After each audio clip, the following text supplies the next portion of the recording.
Chapter 176. To find it easily, Shangguan Rui's eyes flashed bright, and turning to a guard at his side, he commanded, "Go find information regarding all the youngsters with the surname Shi in Yanjing City for me. I want to know who that boy is."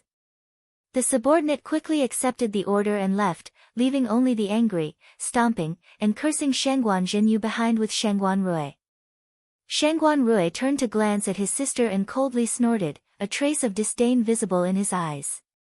This royal sister was doted on by royal father till she had become incompetent. She even had delusions of marrying Hell King. If she continued this way and went out of control once more, she will surely fall heavily one day. I just hope she doesn't ruin the hard work that royal brother and I have achieved. At this time, the spectating crowd realized that nothing worth seeing would occur anymore and gradually dispersed. No one noticed that hidden in a shady corner of the street, a hawker dressed in plain gray clothing was fixedly watching Hell King Manor's gate. The hint of a smile appeared at a corner of his mouth, and soon after, he released a paper crane into the air. After a moment, the paper crane turned into a stream of light and landed in a courtyard. Sitting in the courtyard, there was an old man wearing white robes. The old man took the paper crane, and once he glanced at the information written on it, his face immediately flushed with excitement. After having traveled far and wide looking for something, it was found so easily. He hadn't expected that the young genius doctor they had been searching for more than a month would actually appear by himself. Moreover, he appeared to be connected with Hell King. Although Hell King's involvement will make things a bit complicated, but for that secret meridians technique, his Jiang family would do everything possible to grasp control of this youngster. The old man burnt the paper crane in his hand, and after pondering for a moment, he abruptly said in a low voice, "Quick, tell Xie Chongming to come meet me." A subordinate accepted the order and rushed to comply, and not a moment later, Dr. Xie arrived still dressed in his refining robes. Without waiting for Dr. Xie to open his mouth and inquire what was wrong, Elder Jiang had already begun to quietly speak. "The boy that caused you to kneel in defeat has already been found. You know what you should do, right?" Dr. Xie's expression hardened, strong hatred present in his eyes. But quickly covering it up, he lowered his head in a bow and said, "Elder Jiang, please rest assured. This subordinate will certainly discover that boy's secret meridians technique, and I will personally present it in front of you." He had barely entered Hell King Manor when she saw Qing Long, Bai Hu, and Wu Yu, walking together towards her to welcome her. Following behind them was the fourth-rank doctor from yesterday, Old Qiu, who had discussed the jade fire toad with He. After confirming that Nangong Yu's safety wasn't in danger, Wu Xian and Xian Wu had returned to their respective posts. So at this time Qing Long, Old Qiu, and the others' attitude had changed 180 degrees when they saw He. They now treated her the same way they would a bodhisattva. Old Qiu's face was filled with confusion as he asked He, "Princess, this old man honestly can't figure out why the withered spiritual plants, that are devoid of spiritual power, can still have a healing effect, completely unlike a medicinal pill. Princess, what method did you use to neutralize the Eam congeal grass cold energy? Yesterday this old man kept trying to think of it until my head hurt, yet I was unable to come up with any methods." "Princess, your medical skills are miraculous. Stop." He's face stiffened and she interrupted his chatter, "Can you stop calling me princess? Nangong Yu and I are not in the kind of relationship that you imagine us to be." Hearing that, everyone standing nearby paused. After staring at each other in dismay for a good long while, Qing Long finally coughed quietly while his eyes avoided looking at He. "Princess likes to joke. All of us here in Hell King Manor have already personally witnessed your relationship with Master. Especially on the night the vortex appeared, when we opened the door of Master's room, we all saw you and Master." Chapter 177. Wu Yu lacks integrity. Qing Long hadn't yet finished speaking, but He was already blushing. Without hearing any more, she could easily guess what this group of people had seen, and at this moment, she really wanted to find a hole to bury herself in. Bai Hu, however, thoughtlessly smiled. "To address you as princess is Master's order. If princess has an objection, you can talk to Master. Oh, by the way, Master has been waiting a long time for you in the water pavilion. Princess, please quickly go." Do you think that there is any use to complain about it to him? Grinding her teeth, Heshi removed a box of food from her space and handed it to Bai Hu. This is the meal that your honored master ordered yesterday, quickly send it to him. I'll go and prepare the herbal medicine that will be needed later. Bai Hu didn't dare take the box. Instead, he took an exaggerated step backwards, waving his hands in denial. Princess, please spare this subordinate. If master sees that the one who enters isn't princess, and rather it's this subordinate, he will skin me alive. Princess, you should quickly go and personally deliver it. Master will definitely be happy to see you, maybe it will help speed up the recovery of his condition and he will quickly get better too. As for dealing with the herbal medicine, old Xiao has already mastered it and is willing to help princess, right old Xiao? Yes, yes. Old Xiao stroked his beard, beaming at her. It's an honor for this old man to be able to help princess. Heshi's heart became depressed, yet with no excuses left, she turned around and walked towards Nangong Yu's water pavilion. At this moment, Heshi was still carrying the box of food in her hands, and because she had moved, the aroma of the food permeated the air. As Wu Yu watched it all play out nearby, he couldn't help but breathe in deeply. What is this smell? Wu Yu craned his neck towards the box of food, constantly trying to catch a glimpse of whatever was inside. His gluttonous behavior caused Bai Hu to burst into loud laughter, and patting Wu Yu's shoulder, he said, "This is princess specially prepared spiritual food, its delicious taste can be compared to the delicacy of a jade dish. I even dare to say that although you've sampled fine foods from all over the world, it absolutely can't compare with the food princess makes. Once you've tried it, you'll never crave any other food again." As one of Nangong Yu's subordinates and as one of the 4 ferocious beasts, Wu Yu was positioned at Gluttonous House. All it would take is for someone to see his post to know that he has a hobby dedicated to eating fine foods. So when he heard Bai Hu, the longing in his heart grew extremely difficult to endure. Blinking his eyes at Heshi, Wu Yu suddenly resembled a small loyal dog trying to act cute. Heshi froze when confronted by his foolish eyes. Was this still Gluttonous House's impressive-looking young master, Wu Yu? His foolishness was practically on the same level as Bai Hu's. The most depressing part though, was that this guy continuously circled around her, and as he jumped about, he repeatedly shouted, "Princess! Princess!" It was like the noise of a devil, piercing her ears, and Heshi was itching to slap this buzzing fly away. Even Qing Long couldn't stand watching this display, and holding his forehead, he wished he could just drag this shameless guy out of Hell King Manor. However, he understood Wu Yu's character. Usually he was careless and leisurely, not paying much attention to anything, but once he cared about something, he would fight to the death for it. And Wu Yu's cultivation base, while it wasn't particularly high, by some odd twist of fate nobody was able to match him in skill. Even himself and Bai Hu wouldn't be able to subdue Wu Yu. Ultimately, Heshi couldn't do anything about his pestering and withdrew another box of food from her space.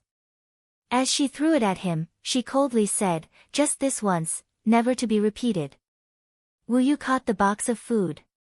Breathing deeply, a rich fragrance assailed his nostrils, and immediately his eyes shined brilliantly, making him look like a child eager to devour the entire box of food.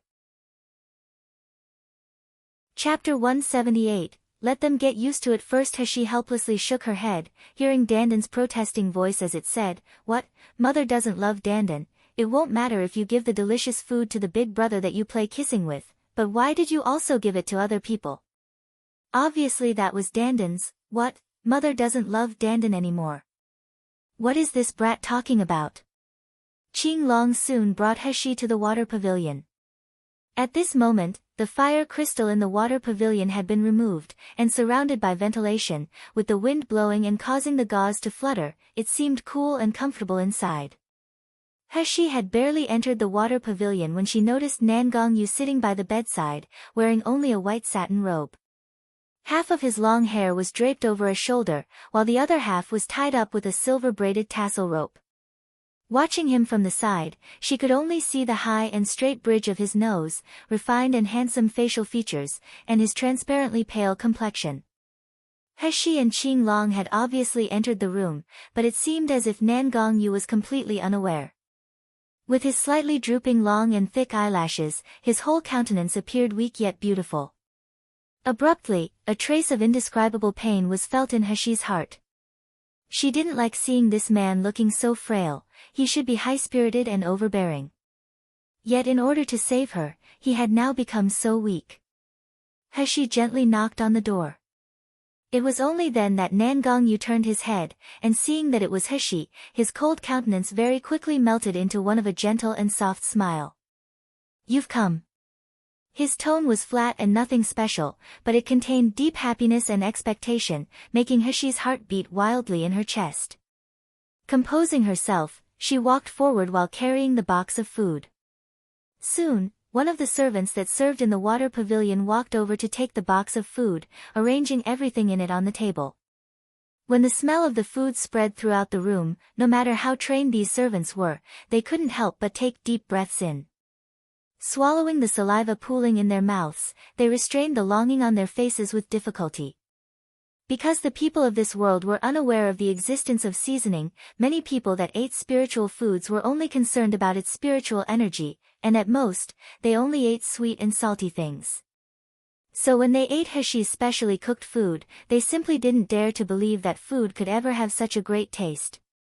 That's right. Ever since Nangongyu had eaten Heshi's food at her home, he had began to ask her for packages of food without any sense of shame. And so, the people in Hell King Manor were now more or less experienced with something called delicious food.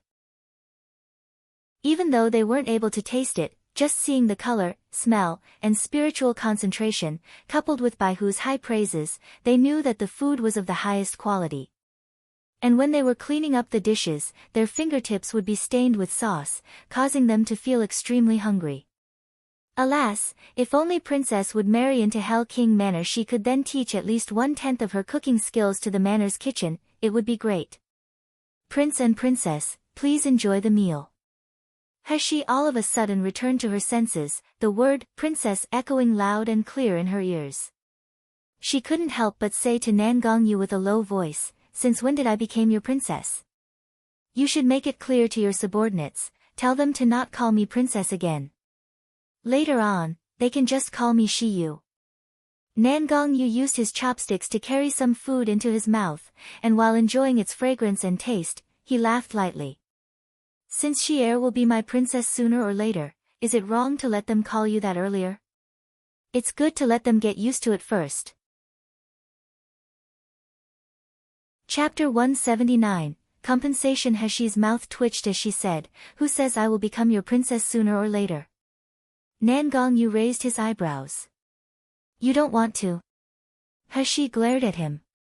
"We've barely known each other for a month, right? We've known each other for a month, but we've embraced, as well as kissed. Shier, we already have such a close relationship, yet you have the heart to say that we're only strangers?" Heshi's forehead filled with black lines.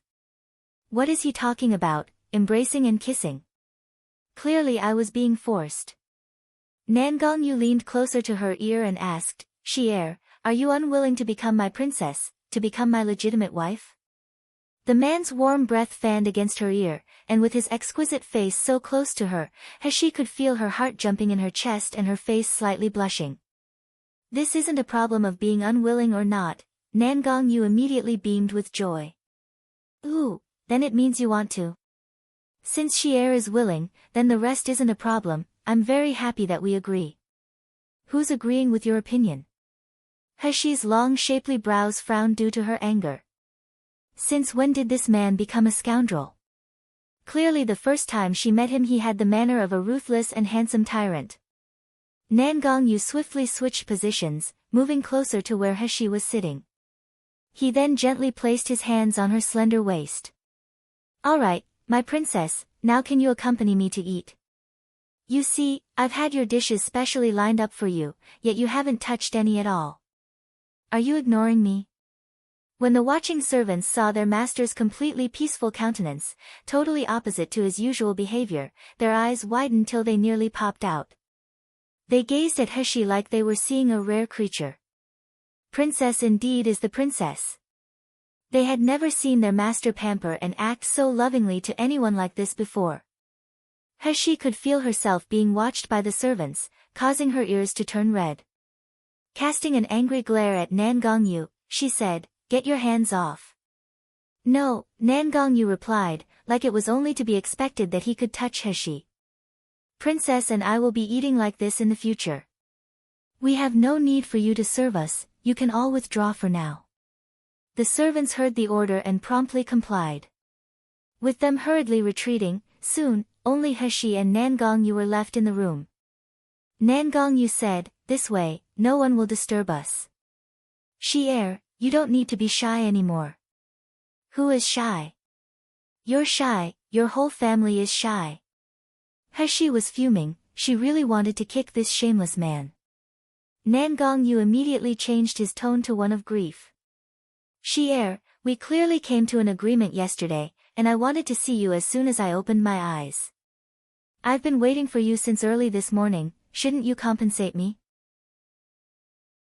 She recalled that scene from before she left yesterday, and she couldn't help but blush. "Who told you to wake up so early?" "Don't tell me that because you might wake up in the middle of the night, I also have to keep watch over you at all times." "That's a good idea," Nan Gongyu's eyes lit up. "Indeed, you're my princess, living in this manner with me is only proper." "Someone come," He anxiously covered his mouth. "What are you doing?" Nan Gongyu grabbed her small hand, and holding it in his palm, he innocently said, "Ordering my people to arrange a room for you." "Ah, arranging one beside my bedroom would be good, or perhaps, you would prefer to share the same bed with me, Shi. That's exactly what this king has been waiting for." He noticed that he was becoming more and more outrageous, and quickly interrupted him. "Enough. What crazy things are you thinking about so early in the morning? Hurry up and let me go." Nan Gongyu not only didn't let her go, instead, he encircled her waist with his arms, tugging her closer to him. "I can let go, but I've been waiting since early this morning. So Shi, you must compensate me." Chapter 180, Men and Women Shouldn't Touch, What Compensation Do You Want? "Give me a kiss." She's mouth twitched. "Dream on, didn't you ever hear that men and women shouldn't touch? Men and women not touching only refers to people that are unrelated, right?" Nan Gongyu smiled as he said, "You're this king's wife, how can it be possible that we aren't related? Not to mention, we've already kissed and embraced." As he said this, he leaned forward and brought his face closer with an expression of, "I'm ready," on it. She wanted to laugh at his shameless. She really didn't know if this was his true character, or if it was because his illness had muddled his brain. "Who is related to you? Stop imagining your love is reciprocated and showering your affection on an uninterested party. I'm not interested in you." Nan Gongyu faintly laughed. He wasn't the slightest bit angry, instead, he only flicked the tip of her small and exquisite nose. Hypocritical girl. "All right, if you won't kiss me, then I'll suffer loss and kiss you instead." Finished speaking, he held He closer, leaning in to kiss her cherry red lips. In response, He pushed him away as she dodged, but who would have thought that once she pushed him, Nan Gongyu would fall from his chair. And as he fell, his head knocked against the corner of a table, causing a loud bang to echo throughout the room. He was stunned. She hadn't expected that the usually strong and overbearing Nan Gongyu would fall with only one push. In fact, she had actually forgotten that her cultivation base was on the 8th rank of foundation establishment stage, while Nan Gongyu's body had been suffering for the last 3 days, causing his strength to be limited. When Qing Long heard the loud noise from his position outside the room, he worriedly pushed the door open. Glancing around the room, he noticed his master was unconscious on the ground, while He was standing still with a look of bewilderment on her face. With such a scene before him, Qing Long had suspicions as to what might have happened, but even if he wasn't sure, he was angered to think that He would unexpectedly cause his master to once again sustain an injury and lose consciousness. Thinking till here, his body immediately burst with cold power. "You only came here to examine master's condition, right? No matter how much master provoked or irritated you, was it enough for you to toss him aside? Don't forget, master is only in this condition right now because he saved you." Qing Long had always been habitually silent. This was the first time that he had become so mad he would start shouting out of control. For them, Master's safety was the most important thing. But Qing Long had barely finished scolding He when he bowed his head, his gaze meeting his master's serene and deep eyes. The emotion in his eyes flashed with a cold light, clearly projecting the words, "My princess is someone you can scold? Are you courting death?" Qing Long felt the veins on his forehead twitch, cold sweat immediately sliding down his back. The next moment, he could feel his three views, cracking. No. His three views had started cracking ever since his master had first met Miss Naylan. He never could have thought that his master would be willing to beat him to death over a woman. However, He was unaware of the secret communication happening between the two. Qing Long's snarls had made He become distraught with anxiety, and quickly walking forward, she went to examine Nan Gongyu's condition. At this moment, Qing Long tactfully moved over for He, purposely helping his master to adjust his position and allowing him to be able to lean closely on He's bosom. His job as Hell King's personal servant really isn't an easy one. He held Nan Gongyu's hand and began to examine him. Yet the more she probed for his pulse, the more anxious she became. There were no wounds on Nan Gongyu's body, but his breathing was becoming extremely weak, his pulse erratic, and his veins were weakening. He was flustered, and although she didn't want to admit it, at this moment, she was really very worried about this man. She was so flustered that it mixed with fear that he really would leave her.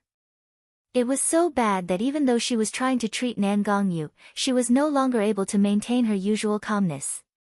One literally means three views and most commonly refers to one's view of the world, life, and values. Chapter 181, You Deceived Me. From her space He took out a set of silver needles, and tearing open Nan Gongyu's clothes, she revealed the muscles on his strong chest. Her small warm hands lightly touched the acupuncture points on his chest, inserting a series of needles in his heart veins. Suddenly, she heard Nan Gongyu's deep and low voice in her ears. "I didn't know that Xier is such a kind person." He stared blankly, and suddenly lifting her head, she saw a loving smile upon Nan Gongyu's face. Although his complexion was still pale, his eyes were bright with emotion. Wasn't he unconscious and dying just moments before? "You deceived me." He glared at him in disbelief, her eyebrows frowning. This scoundrel. Just moments ago she had been worrying in vain, and yet he had even gone so far as to make his pulse unsteady. This hateful man had actually deceived her.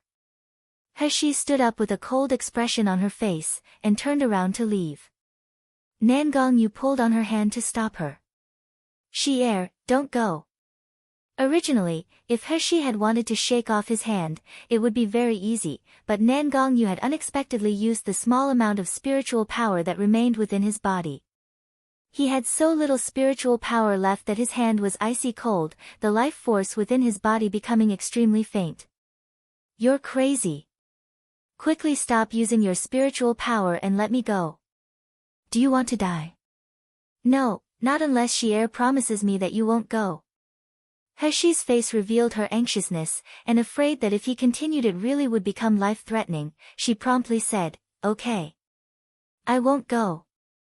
With this, Nan Gongyu finally released her hand, the trace of a shallow and weak smile at the corners of his mouth. "Xier, is it that difficult for you to admit that you have feelings for me?" Finished speaking, his eyes closed, and this time he really did lose consciousness. He remained standing in place, staring blankly at Nan Gongyu's sleeping face. When the expression on his face remained unchanged, she finally released a long sigh. Although He was angry that Nan Gongyu had lied to her, she also knew his current state wasn't too optimistic, so she had to pay attention and save his life first. She got Qing Long to prepare a room full of hot fire crystals containing spiritual power, prepare a wooden tub filled with hot water, and arranged the treatment room like yesterday. The medicine this time, compared to a few days ago, was a bit different. Originally Nan Gongyu had no longer needed to increase the amount of medicine, so He had agreed to let old Xiu make it. However, who told Nan Gongyu to court disaster by using his spiritual power?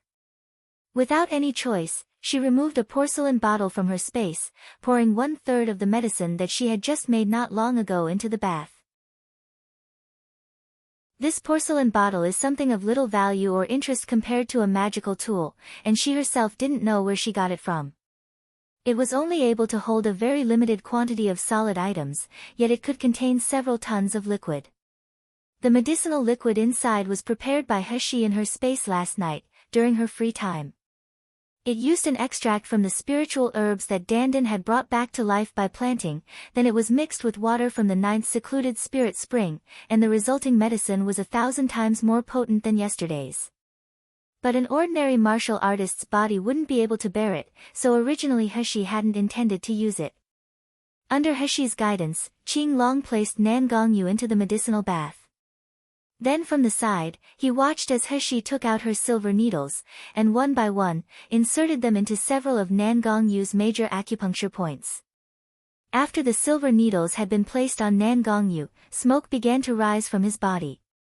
The room that had at first been sweltering, now started to drop in temperature due to the smoke. This was because the cold poison within Nan Gongyu's body was now being forcefully released. Heshi handed the porcelain bottle in her grip to Qing Long. Once the color of the medicinal liquid in the tub has faded, change the water, and pour in more of the medicine in this bottle. Continue this for up to 3 days, and Nan Gongyu will be able to recover.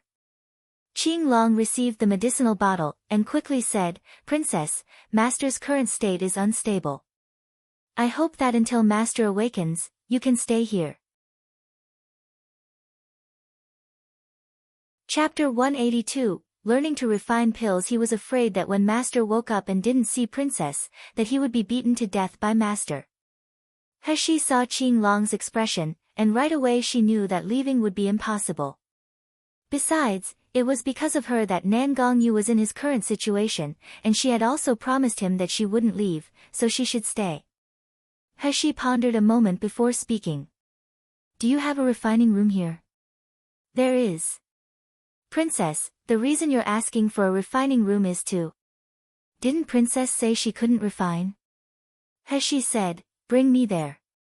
This time I will stay in the refining room. If there is something the matter, you can find me there at any time." Qing Long was puzzled, but he still bowed in agreement. As long as Princess agreed to stay, it didn't matter what she wanted to do, even if it was tearing down Hell King Manor. Hell King Manor's refining room was top of the line, complete with every kind of tool anyone would ever need. The room was about 20 square meters, with many runes engraved on the walls to help gather spiritual power. In the corner of the room there was an arrangement of shelves. These shelves were made using special materials. Spiritual plants or spiritual beast cores could be placed on top of them and the spiritual energy wouldn't drain away. In the center of the room there was a gray refining furnace, probably as tall as a person, and shaped with a 3-foot round belly. The surface of the furnace was engraved with all kinds of talismans. In the overflowing cauldron pill scripture, she had read that these talismans were special spells used to help gather spiritual power, greatly increasing the success while refining pills.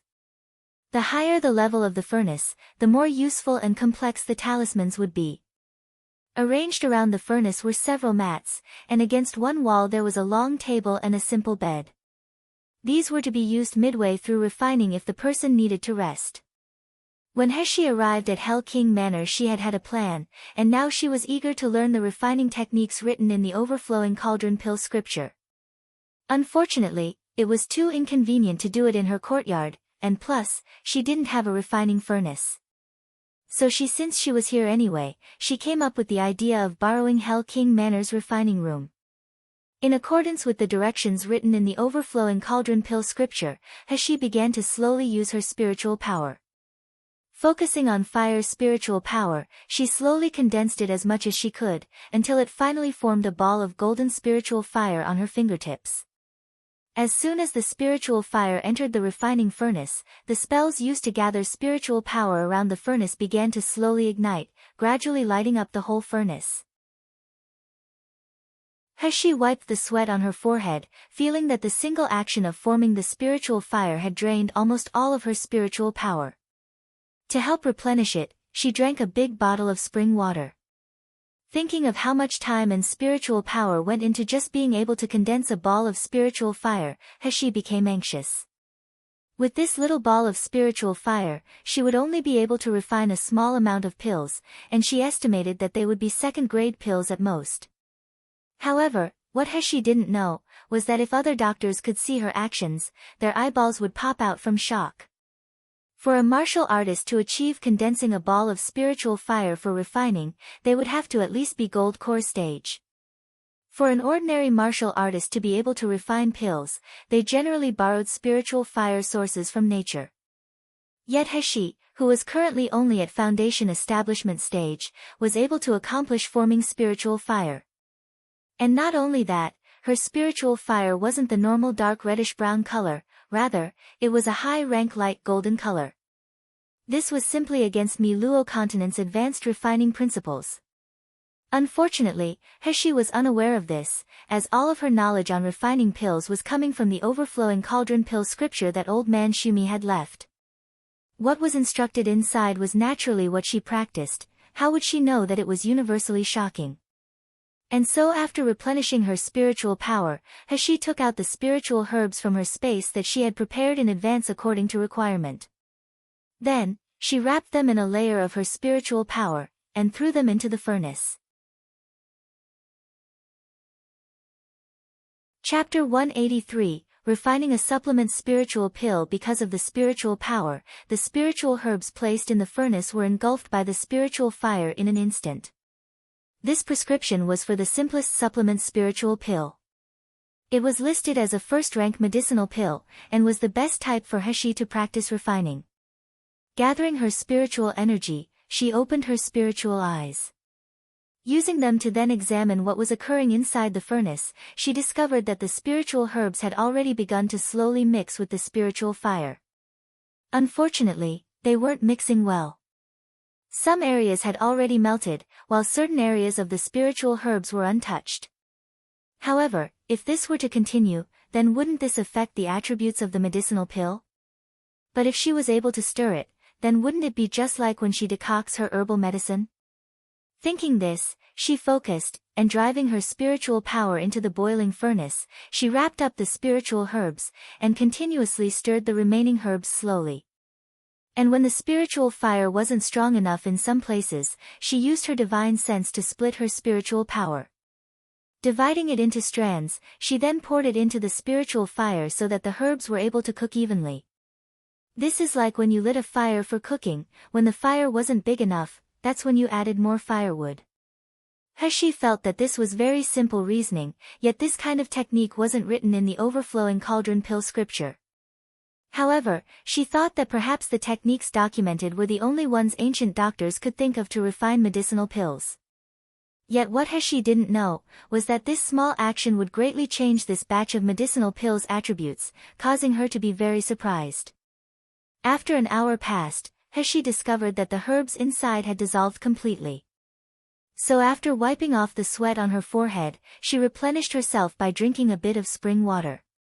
She estimated that with this speed, it would take about 2 to 4 hours to complete, eliminating her chances of success. Fortunately, the furnace and the room was filled with strong spells used to help gather spiritual power, greatly reducing the consumption of Hashi's own. Otherwise, if Hashi had to use her spiritual power for a few hours in a row, even if she continuously drank spring water, she still wouldn't be able to maintain that pace. Once another 2 hours had passed, all the spiritual herbs had finally finished fusing, and above the grey furnace a dazzling golden light burst forth. Hashi opened the furnace and a medicinal smell straight away assailed her nostrils, making her feel clear-headed and relaxed. At this moment in the furnace's second layer, there lay a small, finger-sized grey-black medicinal pill. The difference between this supplement spiritual pill and others is that on this grey-black medicinal pill there were thin golden lines. And although they were very faint, they were still visible if you looked carefully. 30 supplement spiritual pills, Hashi sighed. After refining for 4 hours, the result was only 30 supplement spiritual pills. With such demanding work on her mind and body, this was all she had to show for it. If word of this were to reach the ears of other refining masters, their spluttering would be able to drown Hashi. After refining for the first time and using the most common spiritual herbs, if a furnace producing 30 pills still wasn't enough, then how would that group of people have lived? But when Heshi worked out the cost of the supplement spiritual pills materials and compared it to how much she could sell the pills for, she immediately beamed with joy. Adding up the cost to produce the spiritual herbs for the supplement spiritual pills, it equaled no more than 10 crystals. So how much were the completed supplement spiritual pills worth? One low-grade supplement spiritual pill would be worth more than 100 crystals, while just one top-grade pill could fetch more than 1,000 crystals. When looking at it this way, spending 4 hours on making them was totally worth it. 3 days passed very quickly. Throughout this time, Heshi studied the overflowing cauldron pill scripture and practiced refining during the day, while during the evenings, she would meditate in her space and cultivate. Now that 3 days had passed, all the porcelain bottles that she found in her space had already been filled with medicinal pills, and once those were filled, she even managed to find a large jar to store the medicinal pills in. Then, she placed them all inside the spirit firmament palace. Chapter 184, You're Awake. In any case, the spirit firmament palace has the effect of protecting the freshness of stored items. No matter what was placed inside, when it's removed, it will still be exactly the same as when it was originally stored. Heshi had now refined a lot of medicinal pills. Unfortunately, all of them were only first-grade pills. When she had attempted to refine second-grade medicinal pills, she ultimately failed due to a variety of reasons.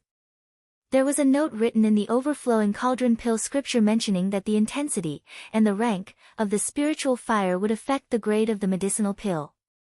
So even though she wanted to refine a second-grade medicinal pill, it apparently seemed that the rank of her spiritual fire wasn't high enough, leading to any attempts failing. However, Heshi's failed medicinal pills were different compared to other refining masters' failures. Their failed attempts at refining would end with the medicinal pills crumbling into powder, and the entire furnace exploding. Yet when Heshi's attempt at refining second-grade medicinal pills failed, small round pills still formed. Compared to normal second-grade supplement spiritual pills, these were a little smaller and darker. Heshi thought for a moment, then she decided to store the failed pills away and research the cause of the failure at a later date. During this period of time, Heshi of course still went to check on Nangong Yu's condition.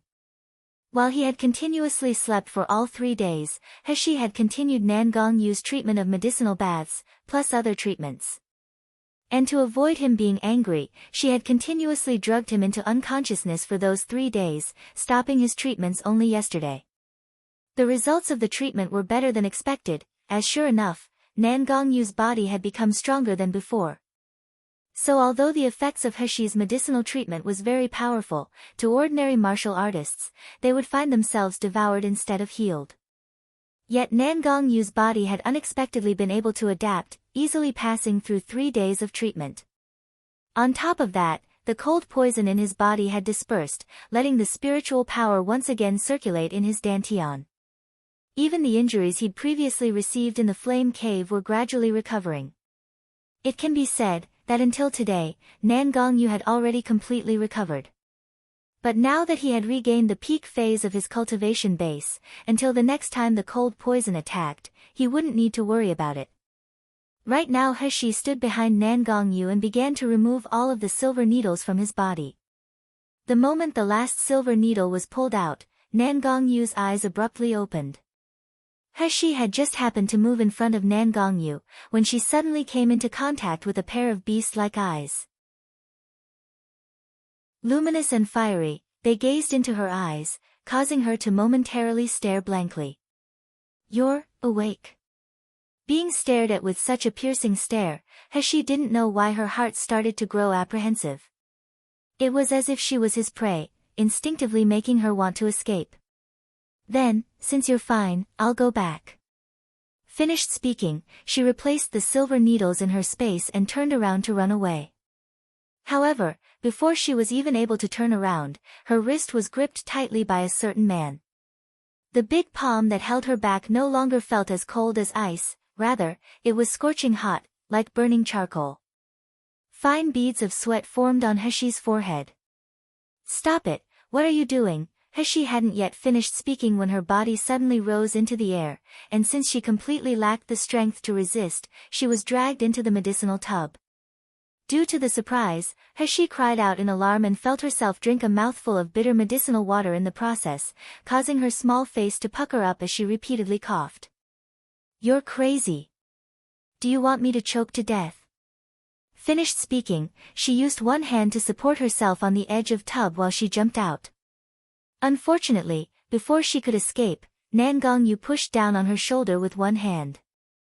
Then, gently pulling her back, he trapped her between himself and the tub wall. Naughty little thing, choking to death is too cheap for you. She was intimidated by his burning gaze, and because of their ambiguous position, their bodies sticking closely to each other, she could feel her face turning red. Using both hands, she pushed on Nan Gongyu's chest to create some distance, her face taut with the effort she was exerting as she said, "What are you talking about? I don't understand."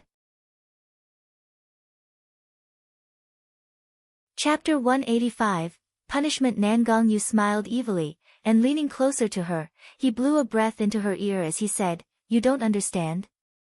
Then wouldn't it better if I helped you to remember? Let's say you first pushed me, making me lose consciousness, and then you even dared to add a knockout drug into my medicine. Xi'er, your courage is really growing." Hearing what he said, Heshi's face immediately reddened, her guilty conscience making her turn her face to the side. "Stop talking nonsense. You fainting is your own fault, I already told you not to use your spiritual power. And what knockout drug, do you have any evidence?"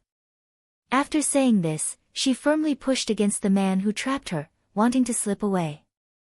But since Nan Gongyu's cultivation base had now recovered, she was unable to move him. Her action of pushing him was ineffective, instead, it only made Nan Gongyu tighten his hold on her. She suddenly wanted to smash a stone down on her foot in depression. Had she cured Nan Gongyu only for him to act undisciplined and suppress her? Nan Gongyu quietly laughed, his muscled chest faintly vibrating. "Xi'er, tell me, how should I punish you? It's me who cured you, you, ah." She hadn't yet finished speaking when Nan Gongyu lowered his head, firmly sealing her small alluring lips. With heated palms, he clasped one closely around Heshi's waist, while the other pressed against her head, firmly confining her in his arms. Once the kiss ended, Heshi felt limp all over, completely pliable in Nan Gongyu's embrace. Nan Gongyu's arms encircled her entire body, and lifting up her petite frame, he bent her legs and placed her on his lap. Heshi's translucent cheeks were glowing a peach-like crimson, while her eyes were like black glass, filled with a trace of moisture and a faint purple light. Her small red lips were slightly parted as she gasped for breath, revealing her pink tongue and pearly white teeth. Nan Gongyu felt his heart tighten, and holding her a little higher, he couldn't help but kiss her once more. This time, the kiss lasted until Heshi was almost faint from a lack of air. At some point her arms had subconsciously wrapped themselves around Nan Gongyu's neck, it seemed as if her whole body was on the verge of melting. Nan Gongyu's eyes were flooded with strong passion, and as he lowered his gaze to the girl's captivating black-purple eyes, he could feel the heat in his body surge to somewhere in his lower regions. "Xi'er, if you seduce me like this again, I certainly won't be able to restrain myself and will make you my princess right now." The man's deep and husky voice contained a strong desire, making it feel like he wanted to swallow her entirely. His ink-black eyes had become a scorching red as they intently stared at her. Heshi suddenly returned to her senses, realizing that the two of them were tightly pressed against each other. And since she was sitting on his lap, she could definitely feel the changes occurring with Nan Gongyu's body. You pervert. Shameless." Heshi immediately jumped from his lap, retreating to the other side of the tub. Nan Gongyu laughed. "Aha, I'm shameless, but I'm only shameless to my family Xi'er." "Pfft. Who's your family?" Heshi absolutely wouldn't admit that there was a trace of happiness in her heart.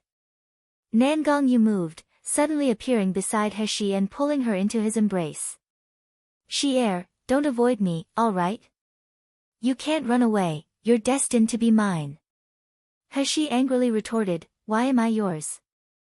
You're more or less mine, don't forget that you now owe me a favor for saving your life. Once the words were out, Heshi immediately regretted it so much that her intestines were green.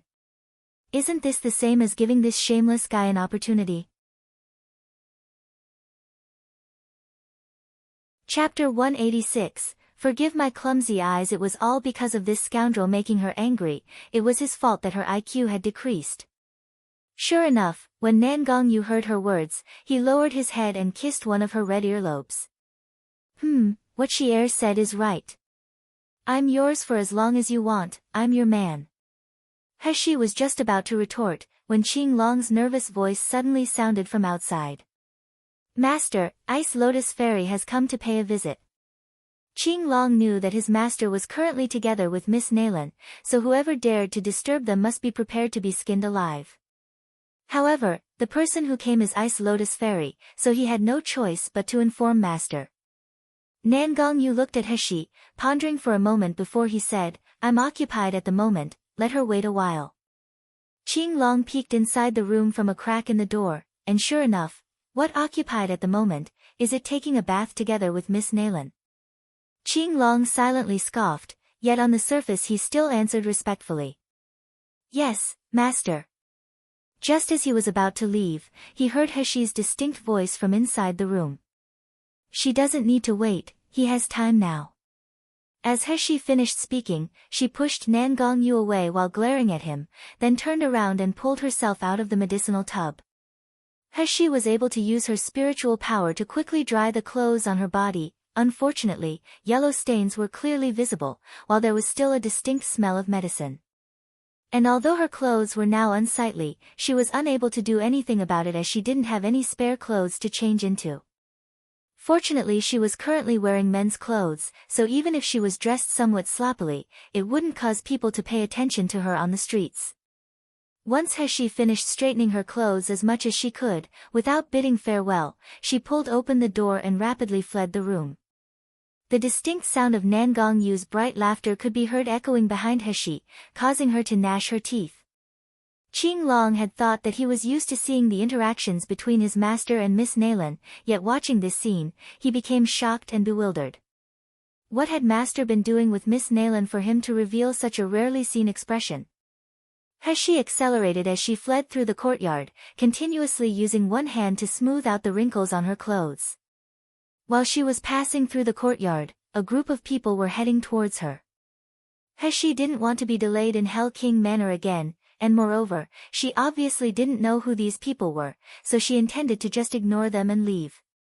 Yet just when she had turned around to go down another small path, she heard a tender voice shout, "Stop!" Heshi stopped, and looking over, she saw a delicate and beautiful woman dressed in purple separate herself from the group of people. Placing one hand on her hips, she used her other hand to point at Heshi as she angrily said, "How can you work in Hell King Manor when you don't even know to pay your respects to my young miss when you see her?" Heshi narrowed her eyes and coldly said, "Who told you that I work in Hell King Manor?" As Heshi spoke, everyone's attention was suddenly drawn to her face, and once they clearly saw her appearance, they couldn't help but gasp. This youngster was dressed in old and wrinkled robes, and there was only the smallest amount of spiritual power fluctuations coming from his body. But unexpectedly, his features were so radiant and beautiful, especially his eyes. They were like bright and cold gems, sparkling and translucent, they were piercing with their gaze. Because of Heshi's outstanding features, the woman dressed in purple was stunned and forgot how to momentarily speak. But detecting that Heshi's cultivation base was only chi refining stage, disdain was immediately visible in her eyes. "You're merely a rude boy who's an insignificant chi refining stage martial artist. Even if you're not one of Hell King Manor's people, if you're able to enter and exit here, you ought to know that my young miss's status in Hell King Manor is special. It's only natural that you should pay your respects to my young miss." Heshi simply wanted to laugh when she heard this woman's annoying and stupid words. Crossing her arms in front her chest, Heshi coldly looked at the woman. "Who's your young miss? Forgive my clumsy eyes, but I don't see any important person here that deserves my respect." Chapter 187, Ice Lotus Fairy. The woman dressed in purple furiously said, "My young miss comes from the Feng family. She's the young clan head of the Luli sect, known as the Ice Lotus Fairy." Country bumpkin, don't say that you don't know that Luli sect is one of the 4 greatest sects in Mi Luo continent. Even here in Hell King Manor, Qing Long, Bai Hu, and the others must respectfully salute my young miss when they see her. It's an honor that a no-name rude boy such as yourself is able to appear in front of my young miss, yet you actually don't know the difference between good and bad. She slightly narrowed her eyes. She despised it the most when people had such an arrogant manner when speaking to her. If you like to kneel and lick the boots of others, that's your choice. It would be better if you didn't provoke me. The woman dressed in purple didn't expect that after she had explained that this young man would unexpectedly not only not express any fear, his manner would instead become more unrestrained. She couldn't help but be furious as she said, "You know, my young miss not only has an exquisite appearance, she will also be the future princess of Hell King Manor. Since you dare to be rude to my young miss in Hell King Manor, are you not afraid of His Highness Hell King cutting you into 8 pieces? The future princess of Hell King Manor?" A sharp coldness flashed in Heshi's eyes, while her heart felt like it was being scratched by something. Anger and annoyance surged forth from her chest, making her want to commit murder. But on the surface she only exposed an indifferent smile. "So, as it turns out, it's the future princess, but even if it's Hell King's princess, what does that have to do with me? I'm not one of the people from Hell King Manor." Finished speaking, she turned around to leave. Anger flashed across the face of the woman dressed in purple, causing her complexion to turn an unsightly shade of red, while her body violently trembled. With a swish, she pulled out a long sword, and using the approximate force of a Meridian stage martial artist, she rushed towards Heshi to stab her. Heshi's eyes narrowed slightly, and seeing the sharp long sword flashing coldly in the sunlight as it headed straight towards her, a corner of her mouth rose in a smirk. "Ziyan, don't be rude." Just as the long sword was about to reach Heshi, a crisp and gentle voice could be heard softly scolding in an imposing manner. Immediately, the long sword headed for Heshi was like a kite with its string tugged. Stopping in mid-air, it soon after floated back to the woman dressed in purple. Ziyan gripped the long sword in her hand, stomping her foot as she said, "Young miss, this rude boy was extremely disrespectful towards you. How can you let him off without teaching him a lesson?" Ziyan's eyes gazed at the crowd, and it was at this moment that it parted. A woman wearing a long white muslin skirt slowly separated herself from the huddle of people. When Heshi saw this woman, she felt like there was something glaringly bright before her eyes. Her appearance was elegant and refined, and with a slender and graceful figure, it seemed like she was so attractive that she didn't belong to the mortal realm, especially with her graceful and noble aura. It made her resemble a flower on a high mountain, too far away to be disrespected and played with. While Heshi was sizing up the woman dressed in white, the other party was also examining her. Studying Heshi's exquisite and elegant face that looked like it was crafted by the heavens, the eyes of the woman dressed in white flashed with a trace of darkness. But, when Heshi realized that the woman had only glanced at her for a moment before turning away and dismissing her, Heshi felt like she was just a jumping clown, unworthy of the woman's attention. This kind of arrogance made Heshi very uncomfortable. "Young miss, just let me teach this rude boy a proper lesson, okay?" Ziyan moved to Ice Lotus Fairy's side, half to appeal, and half to act coquettishly. Suddenly, a graceful and arrogant smile appeared on Ice Lotus Fairy's face. "Ziyan, when all is said and done, we're currently in Hell King Manor. Even if you want to teach this rude boy a lesson, it should be up to Hell King Manor's people to undertake it, isn't that right, brother you?" Chapter 188, An exceptionally pleasing pair of jade annulus. Hearing this, Ziyan raised her head, and sure enough, there was Hell King. With Nangong Yu's tall, handsome, and straight figure before them, she immediately became overjoyed and said, "Miss, sure enough, Hell King personally came to welcome you. Only you are lucky enough to receive this privileged treatment." When Ziyan said this, she purposely raised her voice, not forgetting to occasionally throw contempt-filled looks at Heshi. She did this like she was informing Heshi of the offense she had committed towards a respected person. A corner of Heshi's mouth raised as she noticed that Ice Lotus Fairy had already stepped forward, her beautiful eyes filled with worry as she looked at Nan Gongyu. Brother Yu, I heard that you were sick, are you feeling better now? The moment Nan Gongyu saw Ice Lotus Fairy, the expression in his eyes was no longer indifferent, even his tone became slightly gentler. Lianing, why did you come here? Ice Lotus Fairy took out a porcelain bottle as she said, eldest brother wanted to discuss something with you, and since I was worried about your health, I volunteered to help him by coming over with the information myself. This is medicine that was personally refined by my master, I think this'll certainly be useful for you. Nan Gongyu didn't receive it, rather, his fathomless eyes glanced towards Heshi. No need, I have my personal doctor.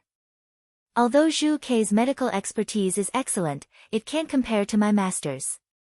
Brother Yu, it's better that you accept this medicine, don't let Xin Air worry about you 1,000 miles away. It's not Zhu Kei, Nan Gongyu sneered faintly. Yet when he saw the pitiful way Ice Lotus Fairy was looking at him, he gave in and accepted the bottle of medicine. But his stare stayed on Heshi the whole time as she stood not too far away, and he explained, my personal doctor's skills are extremely outstanding. Lianing, in the future you don't have to worry me. Ice Lotus Fairy followed Nan Gongyu's gaze, the arrogant and rude boy's figure entering her sight. She frowned slightly. This youngster's cultivation base is only Qi refining stage, so how could he be a doctor? Brother Yu, is this your new attending medical doctor? Doctor and attending medical doctor, although there was only an additional 2 words, their positions were as different as heaven and earth. Attending medical doctors normally had a low cultivation base, and could usually only do unskilled work, such as nursing. They weren't proficient in the fields of refining and treatment, so therefore their status was naturally not high at all. Large common households who couldn't afford a high-rank doctor, would instead hire an attending medical doctor to ensure the health of their family. Ice Lotus Fairy examined Heshi's cultivation base, and upon discovering that she was just a mere Qi refining stage martial artist, she naturally suspected that Heshi was just an attending medical doctor. Hearing what was said, Nan Gongyu laughed quietly, then helplessly said, an attending medical doctor? I wouldn't trust one. Not to mention, which attending medical doctor would dare to not give their master face? When the Ice Lotus Fairy heard the loving tone in Nan Gongyu's voice, her graceful eyebrows wrinkled. This was the first time that she had heard Brother Yu speaking in this tone. Standing at a distance, Heshi watched the 2 people looking at her expectantly and talking softly. Her face was calm and tranquil, completely unmoving. However, her eyes flooded with a cold light. With such a distance, if she were to use her internal energy to eavesdrop, it wouldn't be difficult to understand the content of their dialogue. However, she didn't want to, because this had nothing to do with her. She had originally wanted to distance herself from Nan Gongyu, wanting to clearly distinguish the gratitude and resentment between the 2 of them, helping them to having nothing to do with each other. Now that she knew he had a future princess, wasn't that good? Watching from a distance, the 2 people were picturesque between the shady trees and blossoming flowers. They resembled a pair of jade annulus, exceptionally attractive.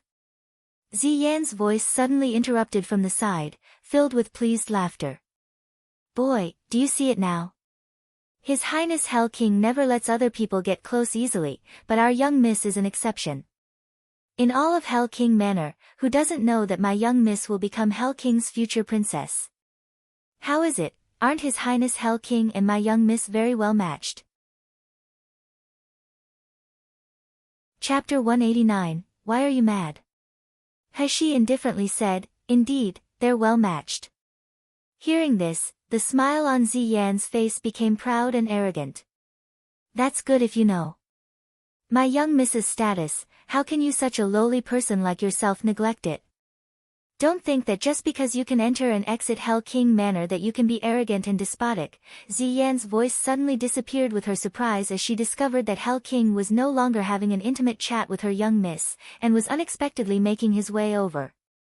Seeing Hell King's handsome face, with his tall and straight figure, both of Ziyan's cheeks instantly blushed. Slightly bowing her head, the corners of her mouth were tinged with the traces of a shy smile.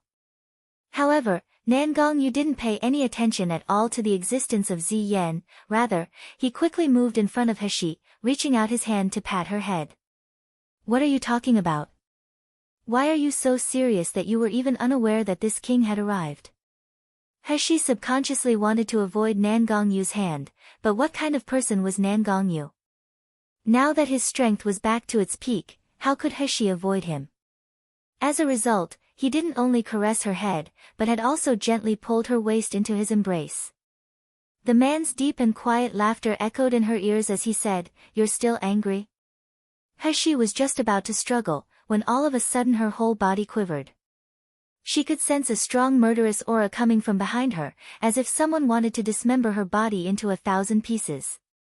But this murderous aura only lasted for a moment, because when Heshi turned to find the source, she could only see the ice lotus fairy's expression lightly examining them. The corners of her mouth lifted into a shallow smile. Her face revealed no clues as to where the aura had come from. Heshi frowned and pushed Nangongyu away. We're talking about the future princess of Hell King Manor. Indeed, such an ideal couple, a match made in heaven. Nangongyu couldn't help but laugh, and lowering his voice, he leaned close to Heshi's ear and softly whispered, "Xie, are you praising yourself?" "Ah, but what you said is right, I like it." Heshi sighed sadly. In the end, does this guy really not understand, or is he pretending to not understand? "Stop acting stupid in front of me, the beauty is over there." "Your Highness Hell King, please refrain from teasing me in the future." Nangongyu stared blankly. After their relationship had become more familiar, Heshi rarely called him His Highness Hell King. But when he noticed the sneer on this girl's mouth, and her cold eyes, he realized that she really was angry. But, why is Xie angry? Nangongyu turned his head to glance at Ice Lotus Fairy standing at a distance from them. With his eyes immediately lighting up with realization, he quietly laughed. "Xie, are you jealous?" Heshi unhappily glared at him. "What jealousy are you talking about? You're thinking too much. Just continue receiving your lovable visitor, I'm very busy so I'm leaving now." Nangongyu pulled Heshi back into his arms as she was about to leave, whispering so that only the two of them could hear. "Such an awkward girl, just admit that you like this king. Is it so difficult for you to admit you feel jealous to this king?" Seeing Heshi about to burst, he promptly explained, "Mine and Lian Ying's relationship isn't like what you're thinking. Be good and don't think too much, alright?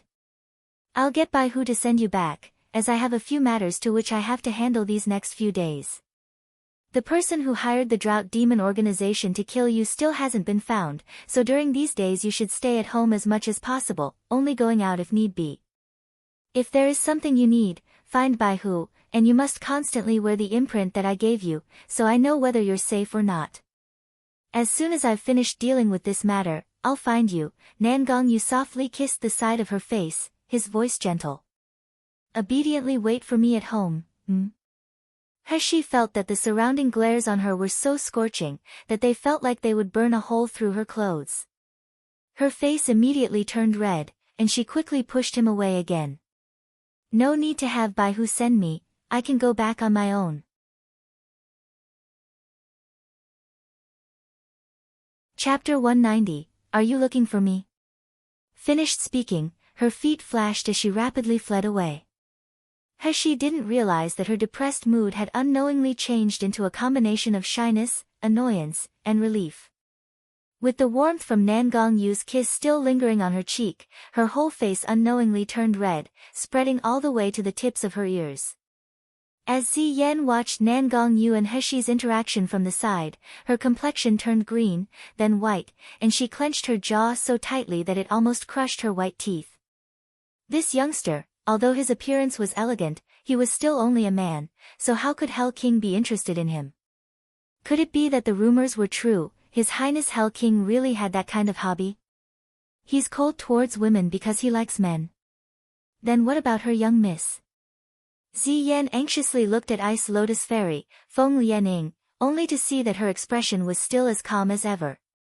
Her beautiful eyes were as tranquil as water while she gazed at Nan Gongyu, not even the slightest trace of haziness or darkness could be seen. It wasn't until Nan Gongyu was sure that He had left his manor, that he turned towards Feng Lianing and said, "Let's go, we can go to the study to talk." Obviously Xi'er had just left, but he was already impatient to see her again. This is the first time that Nan Gongyu had understood the expression, "One day apart feels like 3 years." He really hoped that he would be able to marry Xi'er as soon as possible. Feng Lianing agreed, then seemingly asked unintentionally, "The young master that just left he's called Xiyu, since Xi'er doesn't like people knowing her identity, he would naturally help her to hide it." "My personal doctor, and as far as I'm concerned, a very important person to me."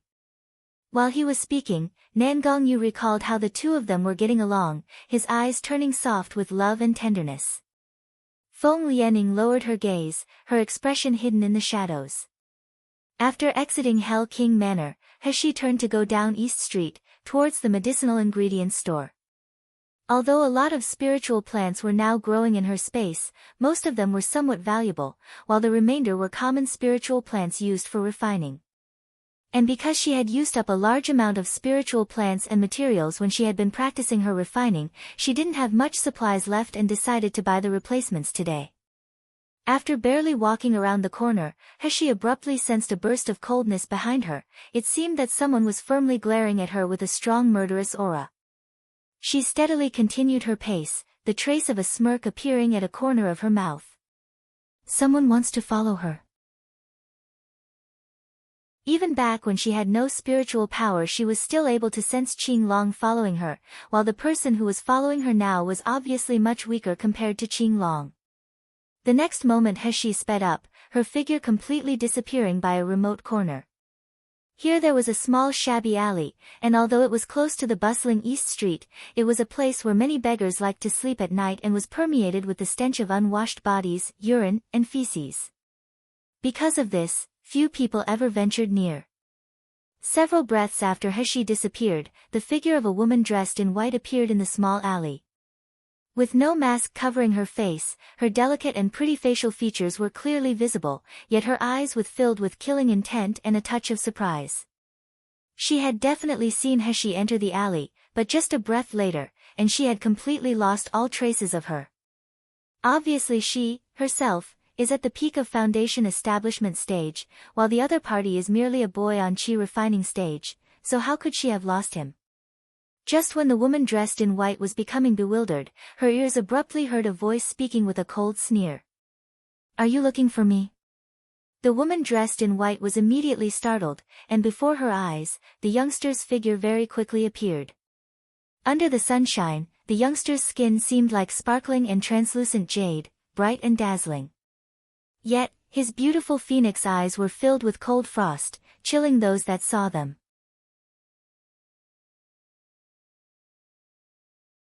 Chapter 191, Earthbound Spirit Poison. The woman dressed in white felt an indescribable sensation, and couldn't help but quiver all over as she was stared at by those eyes. Immediately after, she realized that the youngster's cultivation base was only at Qi refining stage, and she coldly snorted. "Boy, I'll acknowledge that your little trick worked, you were unexpectedly able to cover your tracks. Unfortunately though, you've overestimated your abilities, and if you had escaped a moment ago, perhaps you would have had the opportunity to live. I didn't expect you to be so stupid, delivering yourself to my door. Humph, don't blame me for being ruthless." She slightly raised her brow. "Oh, is that so? So that's to say, you following me the whole way because you intend to kill me? Is she really so easy to bully that people think they're able to come and assassinate her?" The account between Drought Demon Organization has yet to be settled, and yet here comes another one. The woman dressed in white coldly said, "At first the order I accepted was to find out your identity, then to look for an opportunity to get rid of you. But now it seems that I don't have to investigate and can just let you die without a burial place, regardless of your identity and background." "Ha, so you want to kill me here? What, now you know how to be afraid?" The woman dressed in white burst out into loud laughter. "Unfortunately, it's already too late. As she finished speaking, she began to gather her spiritual power, and bringing out her flying sword with a swish, she flew towards Heshi. The flying sword not only headed straight for Heshi with severe power, but also brought with it an icy cold energy, freezing the air around it into frost as it traveled. The most peculiar thing of all, though, was that the spiritual energy in the atmosphere seemed to be absorbed as the flying sword swept past. This caused the momentum of the flying sword to become fiercer, and so as the flying sword drew closer to Heshi, she also sensed the intense suction of spiritual energy. Annoying boy. Go die. Spiritual power ruthlessly rushed forwards from the woman's hand, her delicate and pretty features warped into a sinister smile. Yet the moment the flying sword was about to pierce Heshi, stabbing her weak body, the woman dressed in white thought something flashed before her eyes, and suddenly Heshi had already disappeared from her original position. The woman stared blankly, then she abruptly went white with shock and wanted to recall her flying sword. But the next moment, she found that she couldn't move. With her body frozen with one leg forward, and one leg back, her hands flailed about as she tried to use her spiritual power. This position was very strange and hilarious, yet she was unable to budge even the tiniest bit. The worst part was that she could feel her feet becoming colder and slowly freezing, as if someone was wrapping a layer of mud around her skin. It was at this moment that Heshi's cold voice echoed in her ears. "How is it, do you still want to kill me now?" Panic flashed across the woman's face, her eyes filling with intense dread. What are you doing to me? Why can't I move?"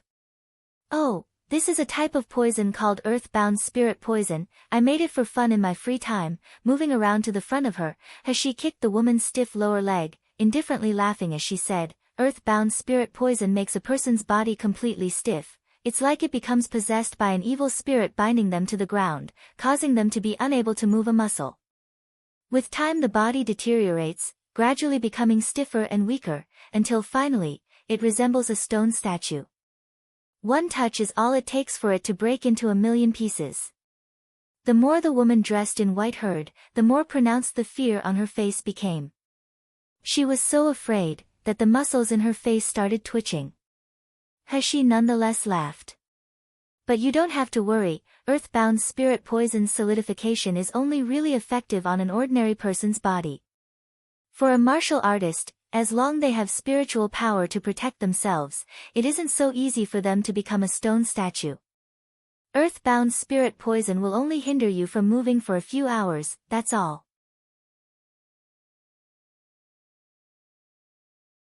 Chapter 192, Squirrel Human Fish. Hearing this, the woman dressed in white immediately released a sigh of relief, yet before the fear in her eyes could vanish, Heshi continued. "You don't have to worry about earthbound spirit poison, because what you should be worrying about, is what I'll be doing to you next." With that, she pointed at the flying sword lying on the ground. Suddenly, the flying sword that had originally belonged to the woman dressed in white leaped into Heshi's hand. Slicing the long sword through the air a few times, Heshi then lightly tapped the sword's edge against the woman's face. The woman dressed in white felt the cold metal and sharp edge against her cheek, and instantly turned pale with fright. "What are you doing? Is there any woman who doesn't appreciate her own beauty? No woman wouldn't feel scared when their face was being threatened." Heshi coldly said, "Speak, who sent you? If you tell me, I'll leave your body intact." The woman's eyes flashed with a trace of alarm, and she immediately shouted, "Since I'll die anyway, why should I tell you anything?" "Oh, such a courageous spirit." Heshi withdrew the long sword, clicking her tongue as she said, "However, don't you know how many kinds of methods there are to kill people? If you're beheaded, you're dead. If you're skinned alive, you're dead. One long slice across the waist with a sword, you're also dead. Do you really think that dying by these methods is all the same?" The complexion of the woman dressed in white quickly became deathly pale. Heshi had only described simple methods of execution, but the woman was already so scared that her whole body was trembling. Unable to bear it any longer, she yelled, "Don't you know who I am? If you kill me, you absolutely won't be able to escape." Abruptly halting her words, the woman dressed in white firmly bit her lips, refusing to continue speaking. A corner of Heshi's mouth curled upwards. do you know what my favorite dish is? The woman dressed in white didn't understand why Heshi suddenly changed the topic to food, yet not daring to speak, she could only firmly glare at Heshi. Heshi continued speaking, my favorite dish is called squirrel mandarin fish. 1. The so-called squirrel mandarin fish isn't really made with squirrels, rather, it's made with fresh fish. First you slice the fish meat into thin pieces without completely cutting them off, then, you take a spoonful of hot oil and pour it on top. Just listen to the squeaky sounds it makes, it resembles the sounds a real squirrel makes. The delicious and fresh taste that dances on the tip of your tongue, it's a temptation that most top chefs can't resist. The woman dressed in white paled further, while the expression in Heshi's eyes as she looked at her caused the woman's hair to stand on end. Heshi's next words frightened the woman so badly that she nearly fainted. I know, how about I make you into a squirrel human fish? First, I'll slice the flesh on your body into strips, making sure that the thickness is well distributed so that they won't rip off. Then, I'll place you on a big iron plate to grill you, slowly pouring on the hot oil. I've never made such a big squirrel human fish before, but I believe that the taste will be particularly delicious. As she finished speaking, she examined every inch of the woman's skin, mentally measuring up the material she had to work with. The woman dressed in white was so frightened that she almost collapsed, and as she was on the verge of sobbing, her voice cracked as she spoke, You wouldn't dare. You wouldn't dare do that to me. But, without waiting for the woman dressed in white to finish shouting, the long sword in Heshi's hands suddenly waved through the air. Ah! The woman let out a miserable shriek, tears and mucus streaming down her face. Where before there was smooth skin on her cheek, there was now a thin piece of flesh hanging down to her neck, exposing the tender pink flesh inside. However, what was weird is that even though this was clearly such a big wound, not the slightest amount of blood could be seen oozing out from it. Heshi lightly laughed. You still want to say whether I'll dare to or not? After saying this, she approached and looked at that piece of flesh. Seems that the thickness of the cut isn't well distributed. Since I haven't made squirrel mandarin fish in such a long time, it seems that my hands have become stiff. I'd better try slicing another section. 1. In making this dish, a whole fish is deboned with the fillet still attached to the tail. The fillet is then cut in a crosshatch pattern and when deep fried, will look like a squirrel in flight. The sauce served with it is sweet, slightly tangy, and pleasantly red. Red is the auspicious color for the Chinese, so this sauce is extremely appropriate for the Chinese New Year. It is the signature dish of the premier restaurant of Jiangsu cuisine, known as Su Xiao Xiao. Apparently, a long time ago, an emperor wanted to eat carp, but carp was forbidden by his own laws. Of course, being the emperor, he wanted to get his way and told his chef that his head would be on the ground if he was not served carp. His chef then had to devise a way to make the carp uncarp-like and using his unmatched kitchen techniques, made the fish to look like a flying squirrel instead. Another legend has it that during Emperor Qianlong's extensive tour of the south, he caught sight of a particularly frisky carp and, delighted by its apparent zest for life, ordered it to be cooked immediately. In an attempt to capture the fish's former joie de vivre, the chef focused on giving it a reanimated look when he fried it. Others say that the origin of the dish's name lies in the squirrel-like squeaks and squeals that erupt from the flesh when hot sauce is poured over it.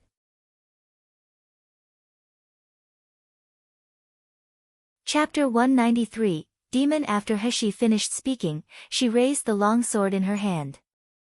The woman dressed in white saw the cold edge of the sword press closer to her, and was no longer able to endure the painful torture and her fear. Her expression collapsed as she shouted, I'll speak, I beg of you to spare me. Then speak, on whose order did you come here to kill me? It was Hell King Manor. The people from Hell King Manor ordered me to kill you. Hell King Manor? Heshi narrowed her eyes.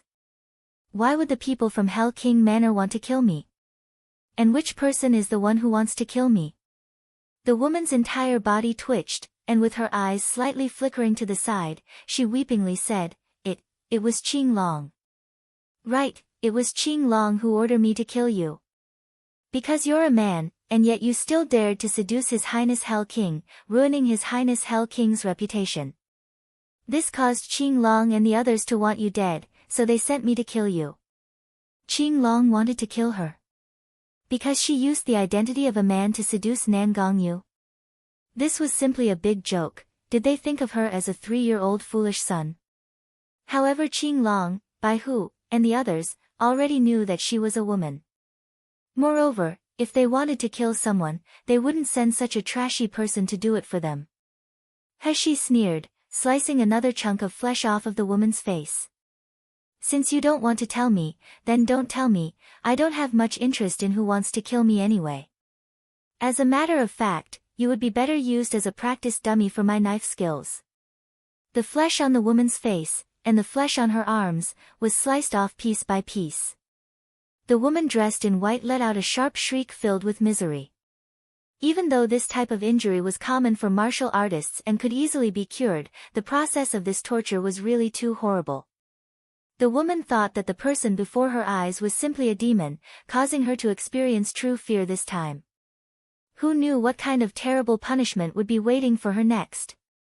The woman dressed in white finally broke into tears. I'll speak. It was Ziyan who ordered me. Please spare me. Ziyan. For a moment, He didn't react to the name Ziyan. Who is she? Why does she want to kill me? The woman dressed in white wept while saying, I'm Bai Ji, I serve my young Mississippi. Compared to me, Ziyan is a higher ranked servant as she is young Mrs. personal maid. Ziyan said that you were seducing His Highness Hell King, causing our young Miss heartbreak, so she ordered me to kill you. As long as I could accomplish this task, she would request that the young Miss raises my status. He's eyebrows slightly pursed. Is your young Miss that Ice Lotus Fairy? That's right. The mention of her young Miss made the woman dressed in white's face to immediately expose an expression of reverence. My young Miss is the Feng family's young Miss, born of the first wife. She is also Luli's sect's young clan head. Throughout all of Mi Luo continent, the only one who is fit to partner with Hell King is my young Mississippi. Who are you? You're a man and yet you're unexpectedly so shameless as to willingly lie low under a man's body. Even attempting to vainly snatch away His Highness Hell King.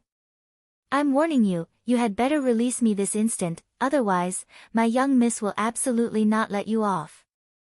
Okay. The trace of a sneer appeared around the edges of He's mouth. I've heard your warning very clearly. Now as for you, you can go and die already. With her words having barely fallen from her mouth, and without waiting for Bai Ji to react, He gripped the woman's neck with one hand. Slightly pressing down with her fingers, a crack could be heard echoing down the alley. Bai Ji's eyes abruptly opened wide, her face filled with horror, and soon, her head drooped down, her neck lacking any strength. She, a second-ranked servant of the Feng family, a martial artist at the peak of foundation establishment stage, in the end was unable to even let out a groan and silently died. He stared at the dead body, not a trace of emotion visible in her eyes. From a pocket near her chest, she then removed a small bottle of corroding bone water, pouring it onto the dead body.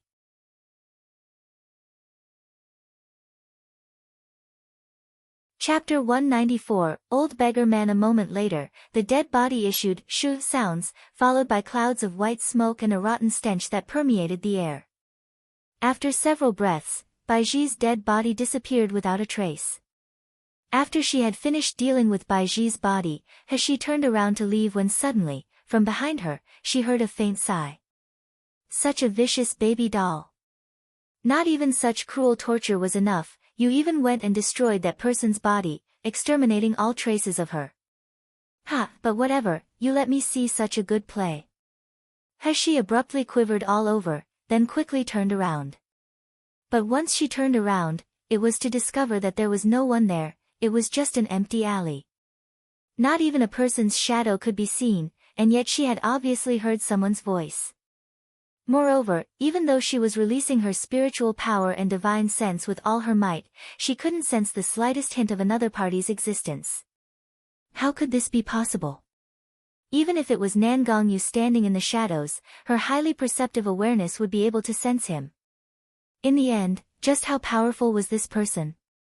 He became frightened, however, on the surface she still looked calm. With her eyes tightly scrutinizing her surroundings, she coldly shouted, "Who are you? A person who hides their head and only reveals their tail while peeping on others, is that decent behavior?" The sound of laughter suddenly echoed throughout the empty alley, and this time since He was listening very carefully, she discovered that it was the voice of a man.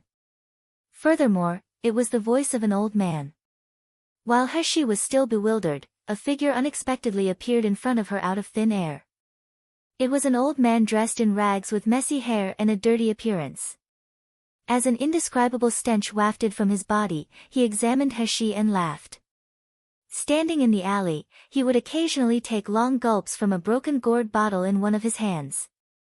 An old beggar man such as this could be said to be a common sight on this street. If he were to mix in with the other beggars lying on the ground in piles at night, no one would be able to detect any abnormalities. But at first glance of this person He had felt like she was facing an enemy, and was unwilling to let down her guard in the slightest. Because, even with her extraordinary abilities and how she was able to effortlessly determine Nan Gongyu's rank, she was completely unable to determine the rank of the old beggar man before her eyes. And this old beggar man, not only had he been able to follow her without her realizing, but he had also managed to see through her disguise as a man with just a glance. What made He even more apprehensive, was that after Dandan had noticed the old beggar man, he kept shouting at her in a panic from her space. "Mother, I'm afraid." "Then hide in the spirit firmament palace and don't dare come out." Dandan's fear, coupled with how she still couldn't sense any spiritual power fluctuations coming from the old beggar man's body, could only prove that the old beggar man's rank was higher than hers. But, He's character has always been one that would rather break than bend. Even if she was facing a strong opponent that would end with a fight to the death, she would never choose to back down and show weakness. Therefore, after only being shocked for a moment, she then coldly asked, "Who are you that you've come to fight for justice for her? Were you that woman's partner?" "Baby doll, your looks are very pretty, but how can your eyesight be so bad? Does this old man look like that woman's partner?" Hearing what she asked, the old beggar man became angry. As he jumped around and pointed at He while scolding her, he completely lacked the poise and refinement of a gentleman. If He hadn't known beforehand that he was a high-level expert, she would seriously think that this was just an insane old man. He sneered. "Peeping from the shadows, following someone, and saying bad things behind a person's back, those things don't count as decent behavior, right?" The old man choked, his beard whipping furiously through the air as he replied, "This old man is clearly an honorable and moral person, how could this be considered as peeping? It's you, baby doll's ability that's not decent. Just because you were unable to discover this old man's presence, why do you have to blame me?" He was too lazy to pay attention to this old beggar man who seemed like an annoying troublemaker any longer. Since he had no malice towards her, then it wasn't necessary for her to debate with him anymore.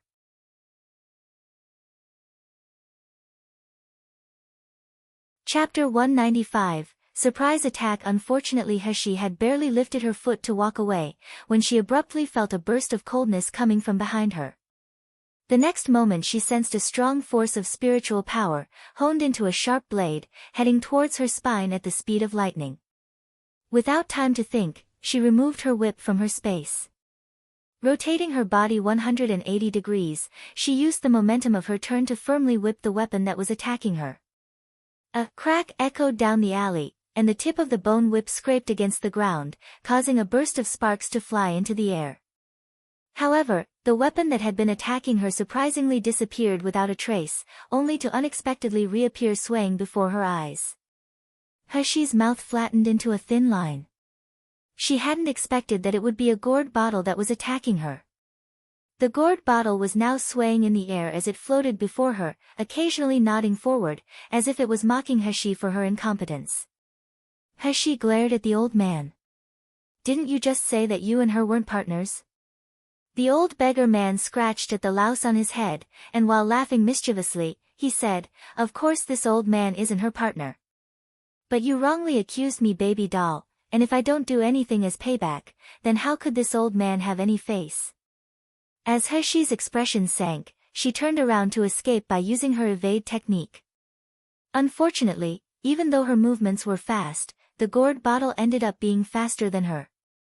Practically every time she would try to use her evade technique to leave, the gourd bottle would completely intercept her. When Heshi used her bone whip to attack, the gourd bottle would dodge and withdraw to a safe distance, swinging its rotund body as it continued to ridicule her efforts. Heshi's eyes slowly hardened. It seemed like the gourd bottle was able to clearly read her mind, as it was able to predict her every action. Since there was no way to guess what her opponent's first strike would be, she could only catch him off guard with a surprise attack. With her next course of action planned, Heshi pretended to use her evade technique, and sure enough, the gourd bottle went to attack her with a strong amount of spiritual pressure. Yet Heshi not only didn't stop this time, rather, she released all of her spiritual power. So without retreating, and instead continuing forward, her whole body was like a sharply honed blade as she dashed towards the gourd bottle.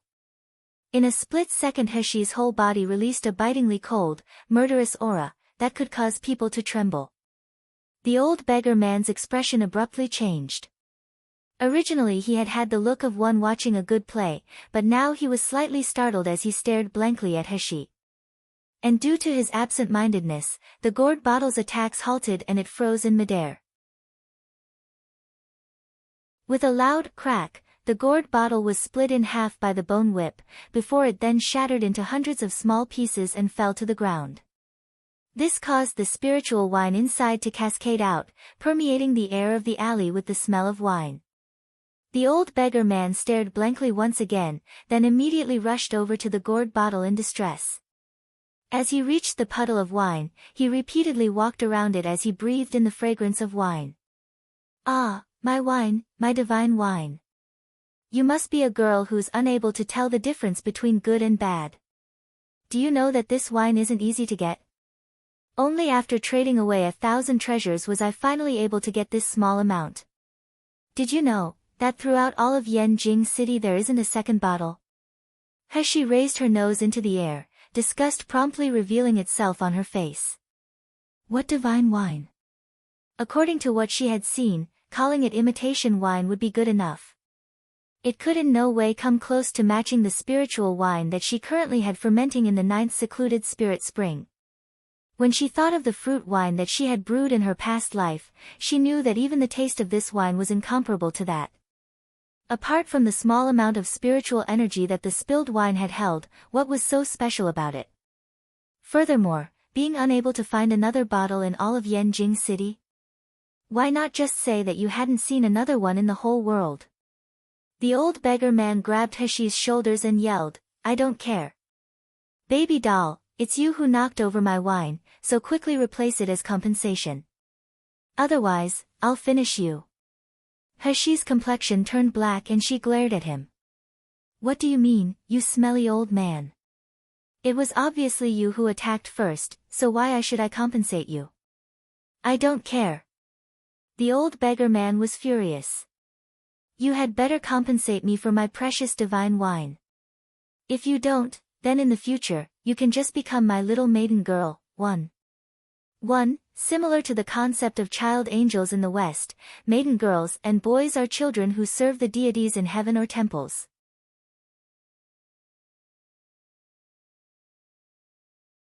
Chapter 196, Tantalizing Wine. As the old beggar man's implication fell, Heshi felt the spiritual power within her body suddenly freeze. She didn't feel any obvious spiritual power pressure, yet her limbs were pinned in place, and she was unable to take even a single step. Heshi's complexion changed greatly, feeling somewhat helpless before this shameless old scoundrel. If she didn't compensate him with wine, maybe he really would turn her into a maiden girl. She unhappily said, "Okay, so it's just a broken bottle of wine, right? So if I just compensate you it'll be okay? Stop trying to fool me."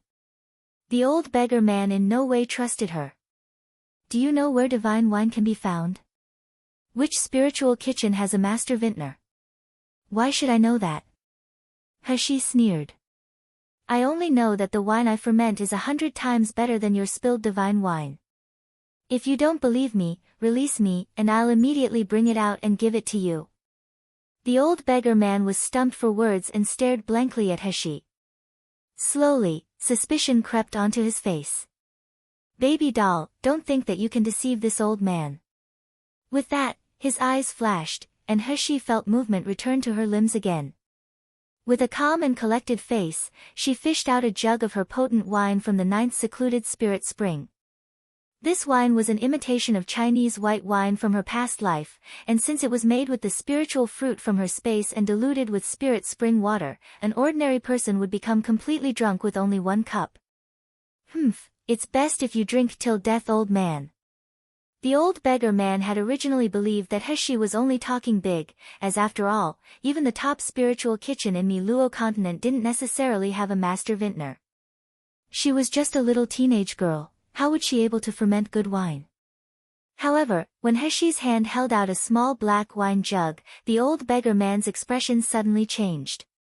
From where he stood, he inhaled and tried to smell the contents of the wine jug, then he deeply inhaled again. His muddy eyes immediately lit up, and his gaze focused on the wine jug with such concentration, that it was like he was trying to burn a hole through it. It was covered with a lid, and yet he could already smell the potent tang of alcohol, if the lid was removed so that he could drink the wine. Gulp, the old beggar man sucked in an exaggerated breath. As fast as he could, he snatched the wine jug from Heshi's hand and opened the lid. For a moment, a strong fragrance mixed with spicy undertones assaulted their senses. The scent of Heshi's handmade wine overpowered the fragrance of the spilled divine wine in the alley, as it was far more potent. The old beggar man hurriedly held the wine jug to his lips and swallowed a few hearty mouthfuls. He couldn't help but laugh loudly. Such potent wine. This is truly a superb wine, ha ha ha. Here I've been claiming in vain to be a wine connoisseur, and yet the divine wine that I drank is simply plain bath water compared to this. Heshi was too lazy to watch the smelly old beggar man go crazy with his exuberance, and since the debt between them had been settled, she turned around to leave. When the old beggar man saw that she was about to leave, he suddenly shouted anxiously, "Hey, baby doll, don't go. This wine is really something you fermented by yourself." Heshi coldly replied, "Yeah, so what?" The old beggar man's eyes shone brightly, and he swallowed down the saliva pooling in his mouth. "Then when you were threatening that woman, when you said something about squirrel mandarin fish, was that also true? Is the dish really so delicious?" Heshi frowned, and asked with impatience, "In the end, what is it that you want? This smelly old man still hasn't settled matters yet." The old man smiled mischievously, and randomly grabbing at his straw-like hair, he licked the edges of his lips. "Baby doll, I see that you're still young, yet have courage, insight, and talented hands. Have you got any past experience? Have you paid your respects to a sect master yet? Mind your own business." However, Heshi had barely finished speaking, when she abruptly felt a burst of formless spiritual power surround her.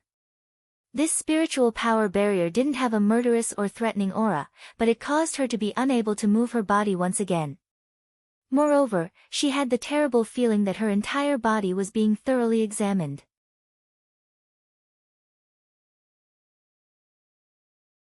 Chapter 197, Reluctantly accept you as a disciple. Heshi's face twisted in anger, and when her body was free to move again, she threw a handful of invisible needles at the old beggar man. The old beggar man dodged with an exaggerated movement while laughing mischievously. "Baby doll, while your appearance is pretty good, your temperament, however, needs some work. This old man just wanted to test the level of your body's innate talent, to see whether or not you had the qualifications to become my disciple.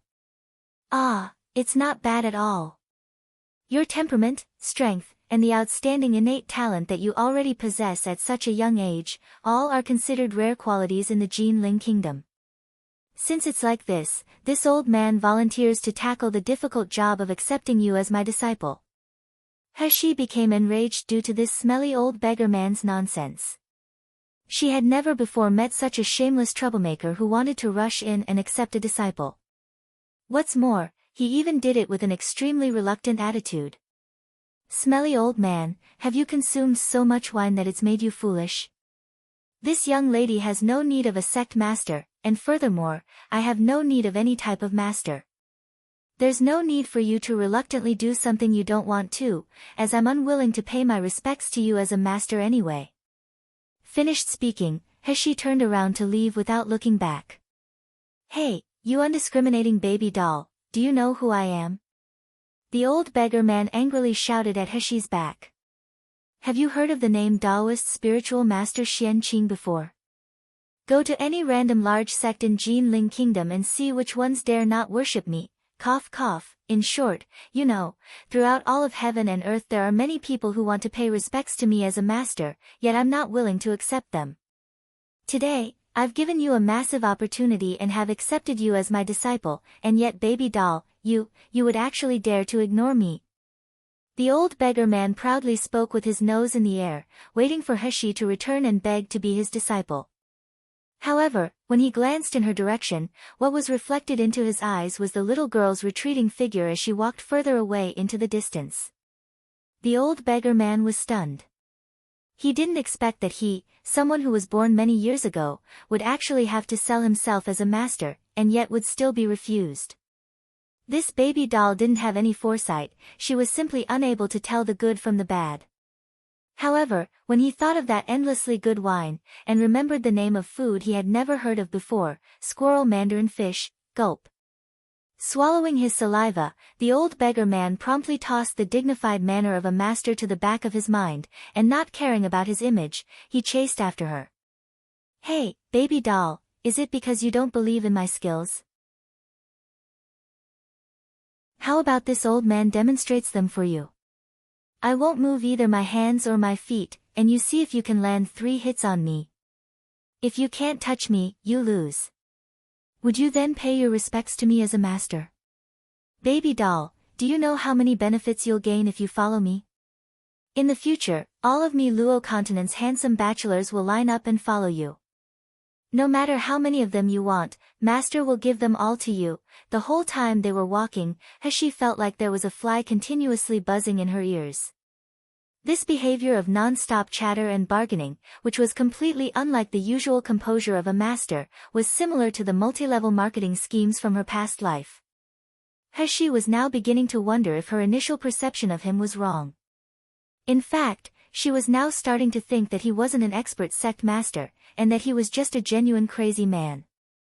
As they made their way through Yanjing City, He took note of Yanjing City's current situation. She discovered that after the spiritual power vortex had brought misfortune to the city, these past few days, the city had slowly recovered from its shock.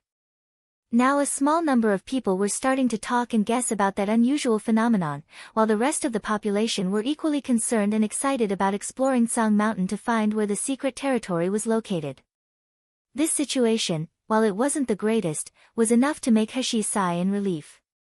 If someone had been able to track the spiritual power vortex, there was a chance that it could lead back to her in the future. Like an ordinary person that was falsely charged with a crime, perhaps she would unexpectedly encounter a variety of martial artists that would attack her from all sides. Or worse, they could try to use her for strange research and experiments. Even with all this, there was still one thing that caused He to be in an excellent mood.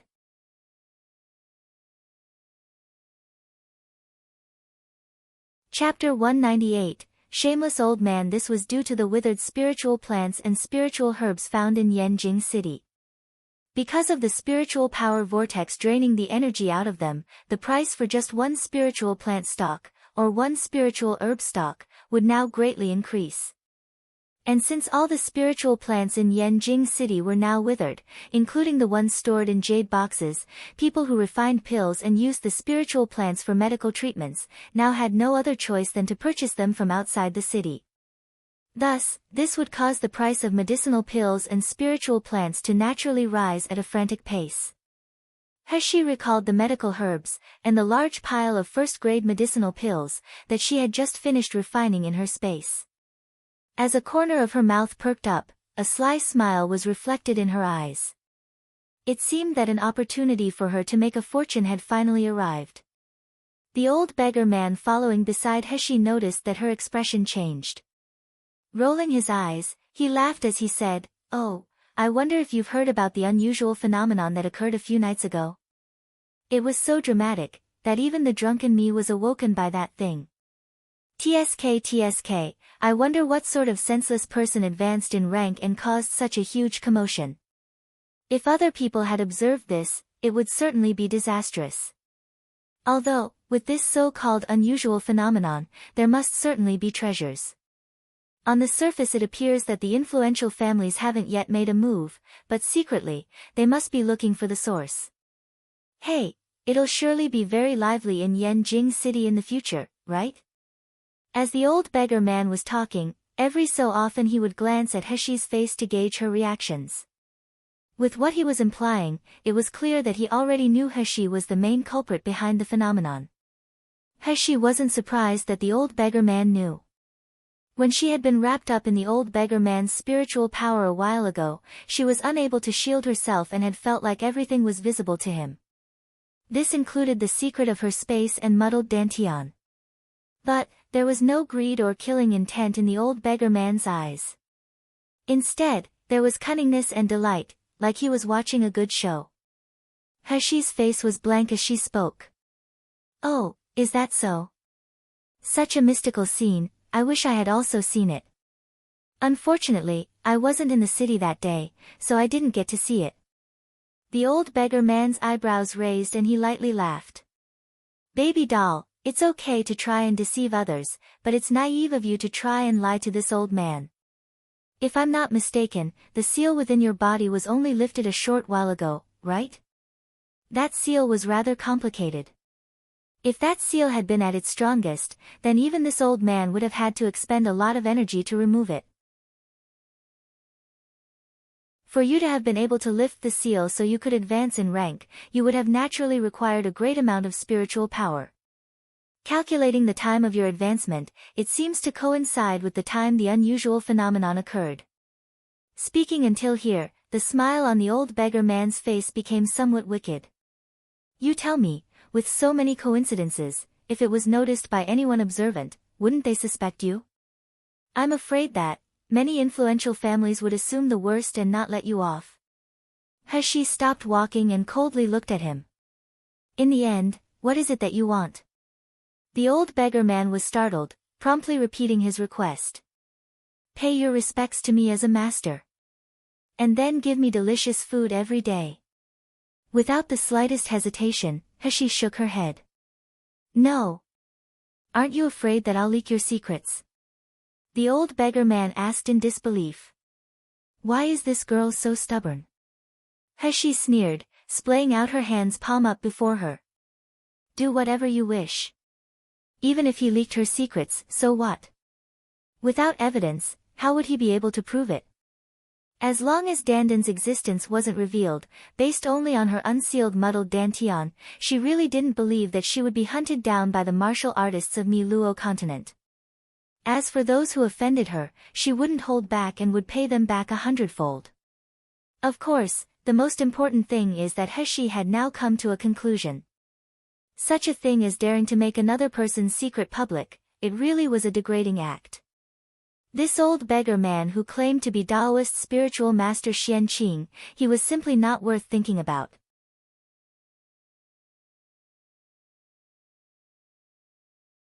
Chapter 199, Destined Person. When the old beggar man noticed Heshi's carefree attitude, he became incensed. Since the start he had been speaking until the skin on his lips became chapped, yet this little girl remained completely unmoved. Paying respects to him as a master was an opportunity that people yearned for, something they dreamed about. Yet why is there such a smelly girl in this world who didn't even put him in her eyes? And yet even though this little girl had nothing but disdain for him, he was still following her. At first it was only for food, but now, he wanted to make this girl kowtow before him for just one breath. To think that he was the dignified Taoist spiritual master Xian Qing, could it be that he would have to yield to a little girl? What a joke! During the old beggar man's endless talking, Heshi finally arrived at the foot of Tsang Mountain. Currently, there were countless martial artists gathered on the east side of Tsang Mountain. What made Heshi apprehensive though, was that compared to the previous collection of Meridian stage martial artists, there were now even several gold core stage martial artists loitering around too. Most of them circled around the base of Tsang Mountain, while everyone's eyes were trying to fixedly stare into the depths of Tsang Mountain. Sometimes they would look at each other with mutual understanding, their eyes brimming with a sparkling radiance.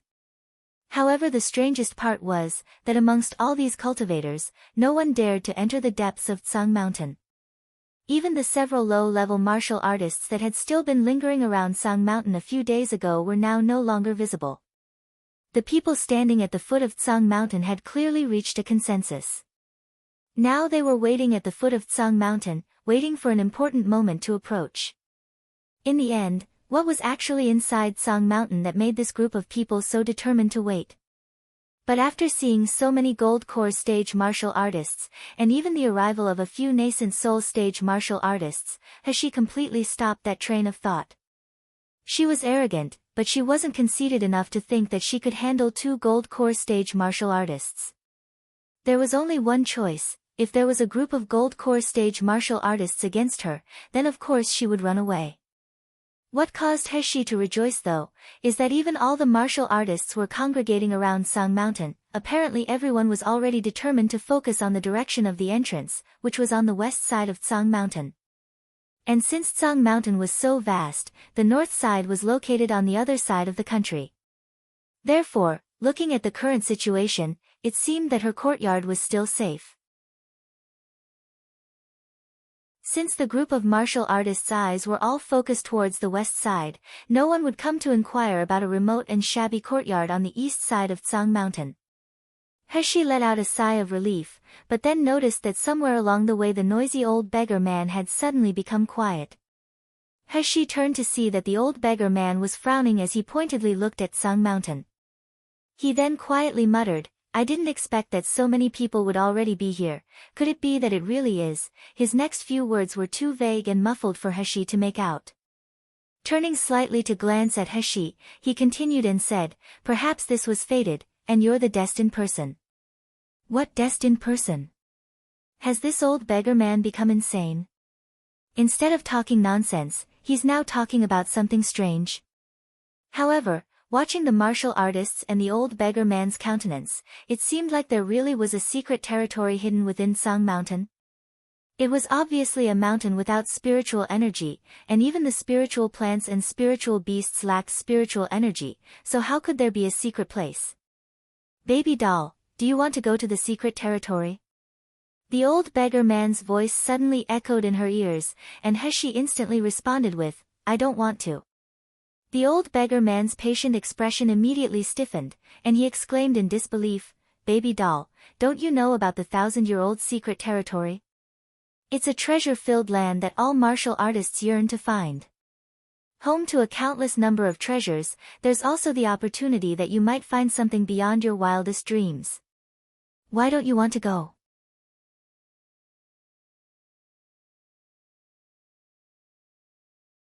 Chapter 200, Help You. What's the matter with this girl? She's so stubborn that she won't listen to anyone's advice. Even the secret territory that made all the martial artists go crazy wasn't tempting enough for her. She completely lacked any greediness. In the end, was this girl normal? Heshi sneered coldly, and with an indistinct expression in her eyes as she watched the group of martial artists, she indifferently said, "I would like to see the secret territory and treasure, but compared to those things, I cherish my life more. Do you think that I'd be able to beat those people?" The old beggar man wanted to say, "But isn't there still me as a master?" But when he heard Heshi continue speaking, he decided to keep quiet. "The things that I want in life, I will personally grab them. If I desire status, I'll climb up step by step. What has been taken from me, will one day belong to me again, and if it isn't mine, it's useless to fight for it." Finished speaking, and without the slightest hesitation, she turned around and walked over to her small courtyard. Remaining where he stood, the old beggar man stroked his beard. He then clicked his tongue and shook his head. "Baby doll's character is so stubborn. Doesn't she have any ambition? Just because you don't want to let this old man help you, you think I'd listen to your words? He, this old man will help you. When the time comes, baby doll, you'll owe me a huge favor." You not paying your respects to me as a master is impossible, my delicious food, gulp. As soon as Heshi returned to her courtyard, she was greeted with enthusiasm from wet nurse Chen, Shaoli, and the others. Shaoli hugged Heshi's arm, fondness shining on her face as she said, "Miss, why did you go out for so long? I missed you." "That's right, miss." Wet nurse Chen sized Heshi up, examining her clothes to see if there were any tears. "You're a precious eldest miss. Even if you disguise yourself as a man, how can you stay outside overnight? If someone conspired against you and ruined your reputation, how would that be good?" Inexplicably, Heshi recalled Nangong Yu's shameless flirting and teasing. When she remembered that he had told all of Hell King Manor's attendants to address her as princess, a blush immediately crept up her cheeks. After obediently listening to wet nurse Chen's nagging, and indulging Xiao Li's pampered child antics, Heshi took their pulses. Xiao Li's body was recovering very well. Although her lost tail wouldn't grow back for a long time, the spiritual power within her body was abundant, and she no longer needed to worry that her identity would be discovered by people. Moreover, seeing her rosy complexion, the happy smile on her face, and her continuous chatter, with one look anyone would know that her life in Heshi's courtyard was very good. Her whole countenance was far more cheerful than previously, and she was no longer that shy, pale little girl who would hide behind her brother. As for the condition of wet nurse Chen's body, that was a little bit more complicated. After all, it's an old illness, and added with the fact that she hadn't been able to cultivate these past few years, all of her meridians had long since dried up. Therefore, for her to restore all of her lost strength, she would require a long period of rest. However, her dantian had already begun to accumulate spiritual power, so she would soon reach the third rank of qi refining stage. Wet nurse Chen wiped her tears, sighing with sorrow. "Miss, your medical skills are really amazing. This old servant never thought that she would be able to cultivate in this lifetime ever again. This must be Madame's soul in heaven blessing and protecting you. Miss, in the future, you might possibly marry a good person, then when the time comes that I go to the underworld, this old servant will be able to inform Madame." Heshi couldn't even force out a bitter laugh. Doesn't wet nurse Chen know that following in the wake of cultivation, a person's body will become younger? Yet she's already planning what she will inform Madame of when she arrives in the underworld. Although the people around Heshi nagged and worried, it was all done out of concern and care for her. In her past life, Heshi had never experienced these kind of emotions aimed towards her before. It caused her to feel an indescribable fondness for these people. After dismissing wet nurse Chen and Xiao Li, Heshi summoned Shi Jia. When he arrived, she then fished out a pill and gave it to him.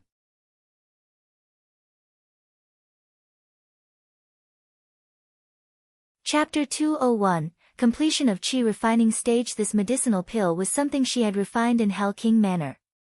Although it was a grade 1 medicinal pill, it wasn't made following a prescription used in Mi Luo continent, or one that was from the overflowing cauldron pill scripture. Rather, it was made according to Shi Jia and the others' body types, combined with a kind of intensifier to strengthen a cultivator's physique. This medicinal pill prescription was something that was listed in the overflowing cauldron pill scripture, but then Heshi had improved on it, creating the current prescription by herself.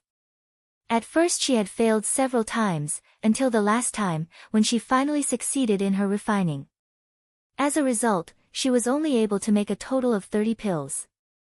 Heshi pointed at the medicinal pill and said to Shi Jia, "I've checked the descriptions of Mi Luo continent's medicinal pills, and found that they were basically focused on refining the spiritual power of a martial artist. Yet for all of you, you're all walking on a different path compared to an ordinary martial artist. Therefore, based on your unusual physical and spiritual advancement road, I specially refined this medicinal pill for you. However, I don't know whether or not this medicinal pill will have side effects, and I also don't know whether or not it will be able to help you advance to foundation establishment stage. You can choose to eat it or not." Actually, Heshi already knew that this medicinal pill wouldn't have any side effects. She knew that its biggest effect was to enhance a person's strength and speed, tempering a martial artist's muscles and bones, all so that their body could achieve the result of resistance to spiritual power attacks. However, when all was said and done, this was the first time that she had refined anything. Moreover, it was her self-created prescription. So just in case, she wanted to explain it all to Shi Jia and the others. But before He had even finished speaking, without hesitation, Shi Jia picked up the medicinal pill and swallowed it. After a moment, Shi Jia felt heat in his abdomen. Following this, his meridians, including his dantian that had been devoid of spiritual power, suddenly became boiling hot. It was as if there was a steady flow of heat surging throughout his entire body. He told him, the force that is currently surging throughout your body will enter your meridians, circulating your body 12 times. After each lap, your body's strength will increase. Shi Jia promptly sat cross-legged, and in accordance with He's instructions, he began to slowly absorb this powerful force. An hour later, Shi Jia rose from the ground with astonishment plastered across his face. Lifting one of his hands before his eyes, he formed a fist, and he seemed to hear each individual joint crack. It was like his body was now covered in a fine dusting of gold. Miss, I believe I've perfectly completed Qi refining stage. Shi Jia shouted in pleasant surprise.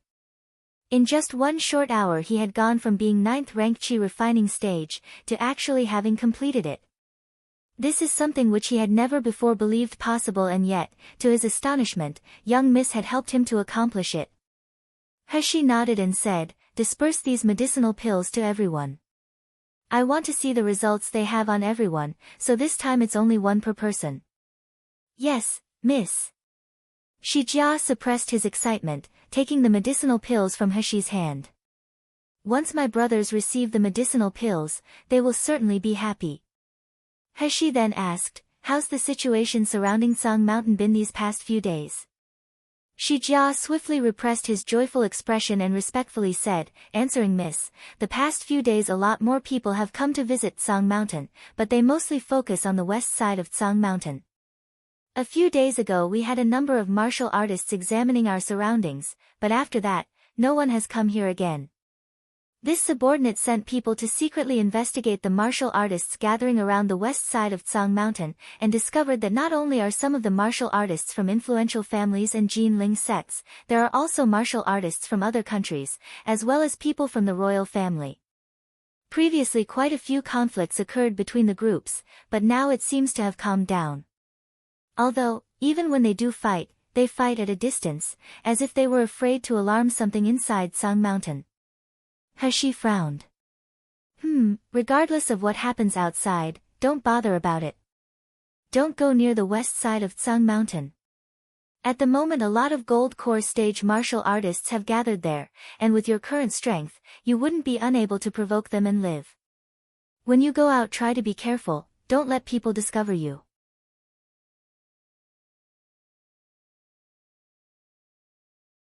Chapter 202, Lonely Dandan. Shi Jia quickly nodded. Yes, Miss. I will warn everyone here to be careful and to pay attention to their surroundings. He nodded. You may go. With regards to your training, you can now start to enter the second stage. The second stage? Miss had once said that as long as they could get through the second stage's training, that they would then have the strength to fight Foundation Establishment stage martial artists. Shi Jia nodded excitedly and accepted the medicinal pills from He's hand. But just as he was about to leave, he suddenly stopped and respectfully asked, Miss, may I ask, what are these medicinal pills called? He stared blankly. Name? Those pills were something that she had only recently created. How could she know what they were called? I haven't thought of a name yet. He couldn't care less about it and said, you can all think of a name for it yourselves. Moreover, it was specially refined for all of you anyway. Hearing that, Shi Jia was immediately filled with delight as he ran off. He and the other servants weren't foolish, they knew how precious this medicine was. Just one pill was enough to finally temper an ordinary person's spiritual root constitution, helping their strength to equal that of a martial artist's after they had used supplement pills and cultivation methods. If the medicinal pills were to be sold on the market, they would absolutely be extremely expensive. However, Miss not only gave it to them without hesitation, she even gave them the right to name it. This was a big honor. It showed how much she trusted them. He didn't expect that just because she was too lazy to think of a name, Shi Jia would imagine such complicated meanings behind her action. What's more, He didn't expect that the illiterate Shi Jia and others would straightforwardly name the medicinal pills invigorating pills. It was unknown now, but in the future, invigorating pills would become extremely famous in Miluo continent, and this horrible name would be forever engraved in every martial artist's memories. After dismissing Shi Jia, He returned to her room and entered her space. What He had learnt in Yanjing City before, had made her realize that now was a good time to make money. But first, she would need to clean up her inventory and then she could sell it all for a high price. Straight after entering her space, He caught sight of Dandan sitting on a pile of mountain melon fruit. With an unhappy expression on its face, it bit into a melon and kicked its small feet in the air. Its fat round face was filled with loneliness and sadness. Once Dandan noticed He, it cried out cheerfully. Throwing away the melon, it then pounced towards He. Mother, why are you only coming and seeing me now? I was almost bored to death in here. What, Mother, I don't want to stay alone in here anymore, I want to go outside and accompany you. Seeing him like this, He felt somewhat sorry. Although her space was vast and rich in spiritual energy, there was only Dandan living alone in here after all, so if she didn't come, then he would certainly be lonely. He appeased Dandan for a moment, and only after the small guy had calmed down, did the two of them then proceed to start working on the spiritual field. Dandan had the nature of a filial son. A moment ago he was still weeping with an aggrieved and pitiful expression, but now that he was accompanying He promptly tossed his loneliness to the back of his mind. Yet one moment he was helping He with the farming, and the next he was running circles around her. Running around crazily in the ancient rhyme spiritual field, he made a flower garland and placed it on the top of his head. Mother, does Dandan look good? Having a chubby and plump small guy, with a garland of flowers on top of his head asking whether or not he looked good, He couldn't resist laughing inside. Plastering an expression of admiration and praise onto her face, she nodded. Dandan is the handsomest. Dandan immediately became cheerful, then continued to run around the spiritual field in glee. With his silver bell-like laughter echoing in He's ears, her mood became light and tranquil.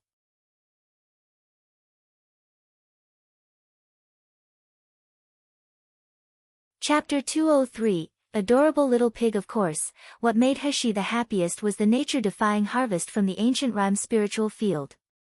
Looking at the small mountain of spiritual vegetables, spiritual fruits, and spiritual herbs, He's eyebrows raised with delight. In her mind, she calculated the amount of crystal stones she could earn. After she gained the crystal stones, she could use them to reorganize and expand her small courtyard. With all the activity surrounding Song Mountain, she wanted to shore up her courtyard's defenses. Once she had finished sorting out the ancient rhyme spiritual field, she realized that it was now morning outside her space. Stretching out her body, He stroked Dandan's small head. Okay, I'm going to go now. You behave in here, I'll come and visit you often. No, Dandan tightly clutched He's clothes with tears streaming down his cheeks, unwilling to release her. Mother, let me go out with you, okay? Dandan's big, watery, and misty eyes were a weapon that no one could resist. Yet although He felt distressed for a moment, she still firmly shook her head. No, don't you remember what old man Shumi said? If people were to recognize you, it would be very dangerous. Besides, your appearance is so unusual that it would definitely attract attention. Hearing this, Dandan immediately began crying and rolling about on the ground. Sobbing and sniffling, he refused to speak, instead continuing to loudly weep. This kind of attitude would melt the heart of anyone, even the most hard-hearted person. He sighed. Dandan, it isn't that I don't want to bring you out, it's just that your appearance is honestly too extraordinary. If I were to let you out, you and I will both be in danger. Unless, you can change your appearance into something less conspicuous. Dandan blinked his big eyes, his golden bean-shaped tears immediately stopping. Lifting his small head, he said, "Change my appearance, like this?" Dandan's voice had barely faded, when a roast suckling pig suddenly appeared before her eyes. The eyes of the roast suckling pig rolled around, looking extremely ridiculous. But aside from that, all the other details, including the alluring fragrance, were exactly the same as with the roast suckling pig that Heshi had previously made. Heshi watched as this roast suckling pig blinked its big eyes, and when it hopped around on its short legs, she couldn't help but laugh. Could her Dandan be any more amusing? While Dandan jumped about excitedly, he asked, Mother, is it okay like this? Dandan's spiritual power doesn't leak either." This was true. Dandan had changed into a roast suckling pig, and except for his eyes, there was nothing unusual about him. He was just like a roast suckling pig, and even with Heshi's sharp senses, she was unable to detect any spiritual power fluctuations coming from his body. It seemed that Dandan's transformation technique, and a common martial artist's transformation technique, were completely different. An ordinary person really wouldn't be able to notice at all. Heshi pondered for a moment, then said to Dandan, "Dandan, change the color of your skin into a pale pink, exactly like that. Now change your height, become a bit smaller. Shorten your nose a little." Under Heshi's instructions, Dandan's appearance changed little by little, until finally, an adorable pale pink little pig stood before her. She had seen this little pig on television before in her past life. It was the leading character of an animated film named McDull, who was once extremely popular in her past life. Since Heshi was an assassin in her previous life, she naturally hadn't had any time to watch cartoons. But once, when she was carrying out a mission, she had glanced at a television and her mind automatically remembered its image. So when Dandan had turned into a roast suckling pig, she naturally thought of it. Looking at Dandan's version of McDull, Heshi nodded. Perfect. Now, you can go out with me." Heshi intended to first test out his appearance in her courtyard. If the people in her courtyard were unable to make out anything unusual about Dandan, then the risk of taking Dandan out of her courtyard with her would be much smaller. 1. McDull. LOL.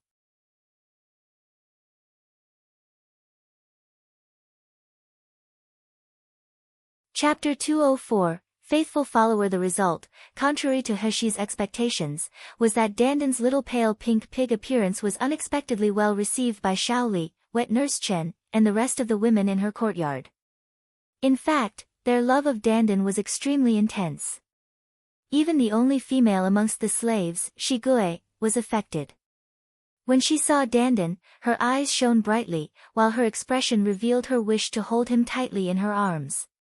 Shaoli, on the other hand, didn't have the same reservations, and promptly hugged Dandan. She then rubbed her small face on his soft and tender skin, her expression as serious as a daughter-in-law's as she asked, "Miss, is this your spirit pet?" "Too adorable. How can there be such an adorable spirit pet in Miluo continent?" Hearing Shaoli's words, a corner of Heshi's mouth twitched. Because, at the same time in her mind, she could hear Dandan's angry yells. "Mother, this nine-tailed fox is too much. I'm a primary spirit. How can she pinch me like this? This is simply disgraceful. Can I eat her, Mother?" "Heshi. You can't." Dandan immediately began crying. "Then Mother, quickly help me. Dandan doesn't want to be kissed and hugged by such an odd girl. Dandan's chastity will be damaged." "Chastity? I see your integrity seems to have been washed away." Heshi firmly ignored the two small animals, and turned around to describe her business proposal to Zhang San. The current Zhang San had long since stopped being a wicked servant and taking advantage of his position to bully others. After becoming Heshi's servant and succeeding in advancing his cultivation base, he was now Heshi's faithful follower. Servants were usually poor people who were sent to serve as servants for the household of a rich family. In order to earn money to live, they would constantly be thinking of ways to promote their own strengths. Now this young miss was able to help him advance, and not only that, she was also able to pay him much more than Nalan Manor. So, what reason would he have to not be dead set on deeply revering this young miss? He had also seen the changes in Zhang San's behavior and found that, compared to Shi Jia and the others, Zhang San's methods of handling the day-to-day affairs was much more efficient. After all, Shi Jia and the others were previously slaves, so she noticed that their abilities were limited. While on the other hand, Zhang San wasn't able to quickly improve his strength, but he was very adept at dealing with social interactions, making him more skilled than the other people in her courtyard. Zhang San accepted the low-level storage ring that He handed him. After examining what was inside with his divine sense, astonishment lit up his face. "Miss, there's so many spiritual plants in here. Do you want to sell all of them?" His voice was laced with disbelief because this storage ring was filled with all kinds of spiritual plants. Moreover, each spiritual plant was fresh and full of spiritual energy. Where had the young miss managed to get so many spiritual plants from? He nodded as she said, "Go find shopkeeper Zhou in Xingda Hall first. If the price he gives is reasonable, you can sell these spiritual plants to him." Xingda Hall's shopkeeper Zhou Yenan, was the young man who had helped her when she rescued and treated Xiao Li's brother, Wu Qi. Remembering the common people's reaction at that time, she realized that Xingda Hall's reputation was well respected, so regardless of her background or character, it could be assumed that she wouldn't be cheated if these spiritual plants were sold to them. In fact, she was thinking that she would like to establish a long-term contract with Xingda Hall if possible. Zhang San hastily nodded, and very carefully put the storage ring away. But just when Zhang San thought that the young miss had finished giving him her orders, He swiftly took out 2 bottles of medicinal pills, effortlessly throwing them to him. "These are spiritual supplement pills, 1 bottle for you, and the other bottle I want you to take to the market and find out their worth." "Spiritual supplement pills?" Zhang San cried out in surprise. Did you refine them by yourself, miss?" Seeing He nod, Zhang San's dedication to He rose sky high. Is there anything in this world that his young miss couldn't do?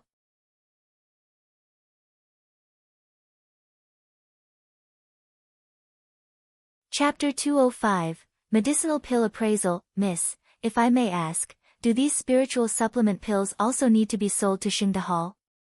He shook her head while smiling slightly. "No need, I leave it up to you on how to deal with them, I only need to see a sufficient amount of benefits."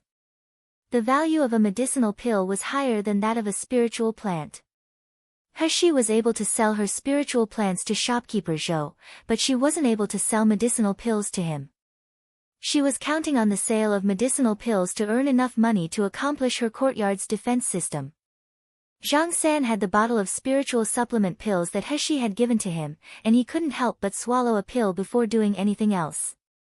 As a result, intense spiritual power spread throughout his dantian in a flash, circulating to every one of his meridians. It was obviously such a strong force of spiritual power, but where it flowed through his meridians, there wasn't the slightest trace of pain. Instead, he was so comfortable that he wanted to groan.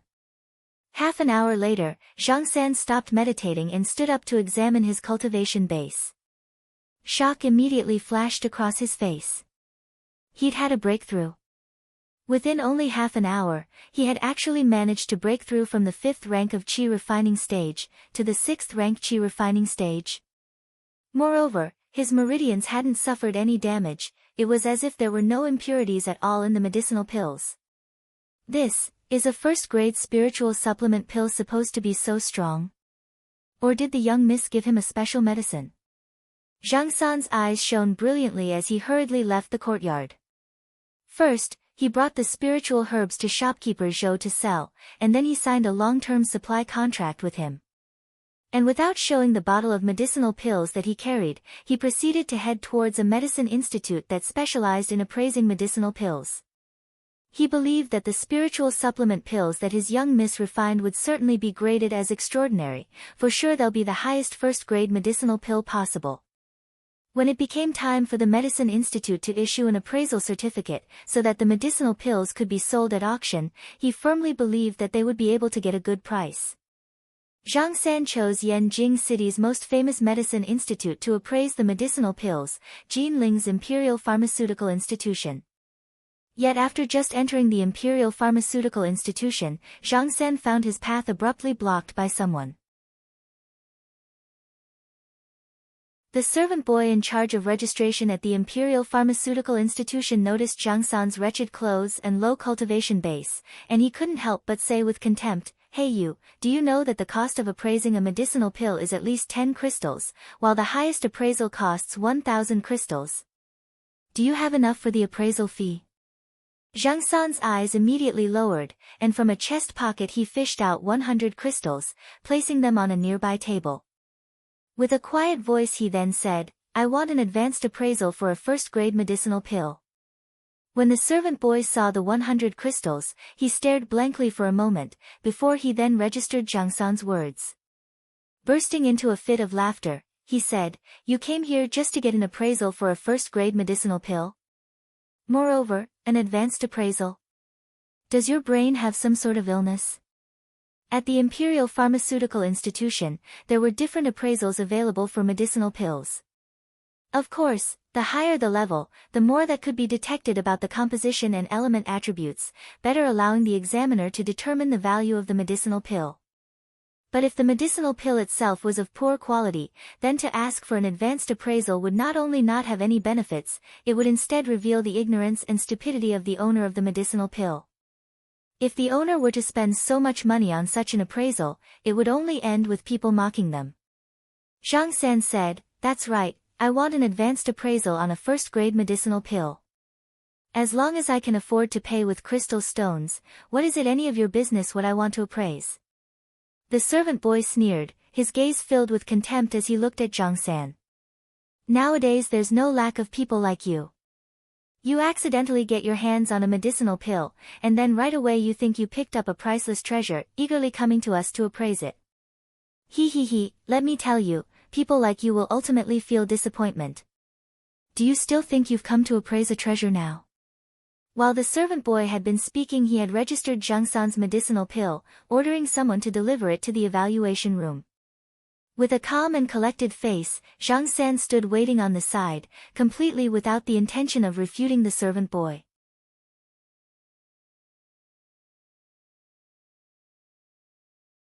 Chapter 206, High-Grade Spiritual Supplement Pill. Zhang San believed in his young Mrs. medical skill and ability.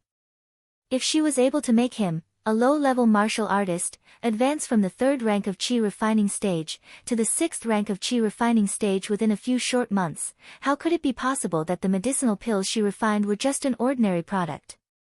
Zhang San was waiting for quite a while, and after the servant boy had sent off the last client and noticed he was still sitting and waiting, he couldn't help but sneer.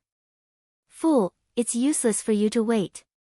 In a moment, the result will come out and you'll find out that you wasted 100 crystals, you can't." The servant boy's words hadn't yet finished, when suddenly, a white-bearded old man abruptly rushed out from the evaluation room. While he was running with an excited and yet nervous look on his face, he yelled, "Number 97? Who brought medicinal pill number 97 in to be appraised?" Zhang San and the servant boy both stared blankly for a moment, before Zhang San looked at the number plate in his hand. He was number 97. With a glance, the white-bearded old man caught sight of the wooden number plate in Zhang San's hand, and like a whirlwind, he rushed over to him. Grabbing Zhang San's hand, he shouted, "Was it you who brought in medicinal pill number 97? Zhang San answered, "Yes, I am." "Was there a problem with the medicinal pill? Was it you who found this medicinal pill? Where did you find it?"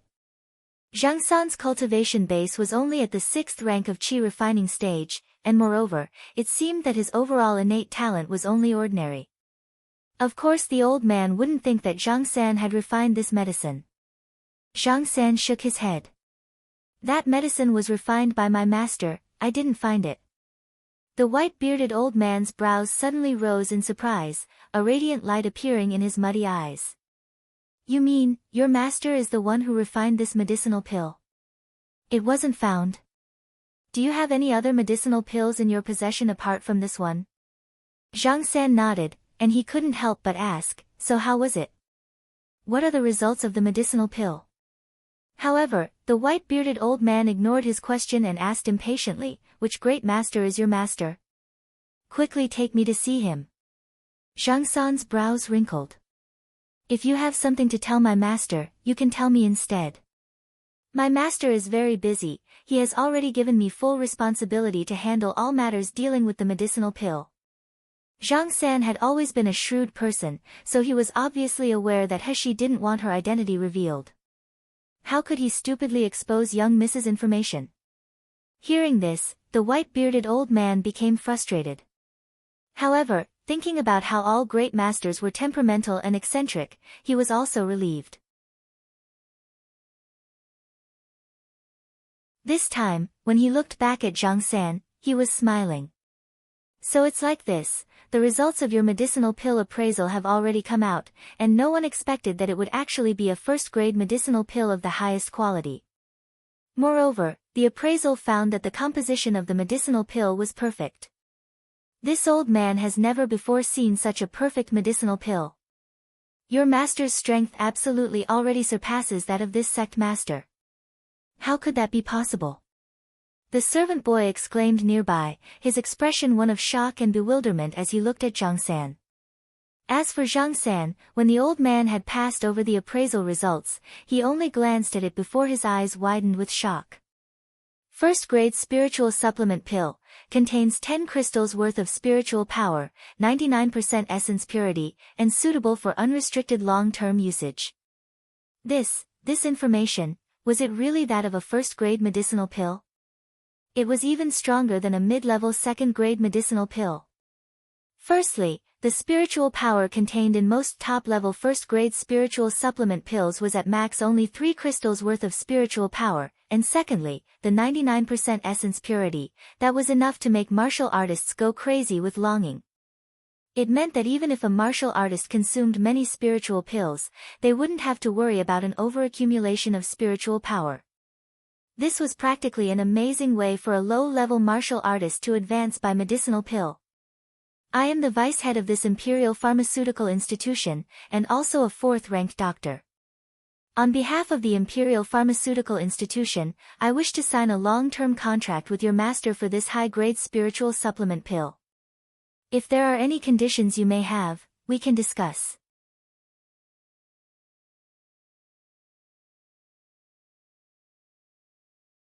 Chapter 207, Visiting Tsang Mountain. Zhang San stood in place in a daze, and while he could hear the vice-head of the Imperial Pharmaceutical Institution politely discussing contracts, he only felt dizzy, like he was walking on air. What kind of frightening talent did his young miss possess in the end? If this kind of medicinal pill was to be sold, and this kind of attribute appraisal result was to spread out, it would absolutely turn all of Jinling Kingdom's low-level martial artists upside down, right? While Zhang San was negotiating contract terms, He was standing on a certain hill on the east side of Tsang Mountain. From a distance, she could see plumes of gray fog rising from the top of Tsang Mountain, and as she stared at it, she found herself contemplating. In regards to Tsang Mountain, she had researched about it in some of Mi Luo continent's ancient books and records. It was said that more than 1,000 years ago Tsang Mountain was once full of vitality. However, all in one night, every living thing on Tsang Mountain suddenly died. Moreover, after that, any martial artist that futilely tried to enter into the depths of Tsang Mountain never returned, even their bones couldn't be found. And as time passed, all the spiritual plants growing on Tsang Mountain began to vanish, along with all the animals.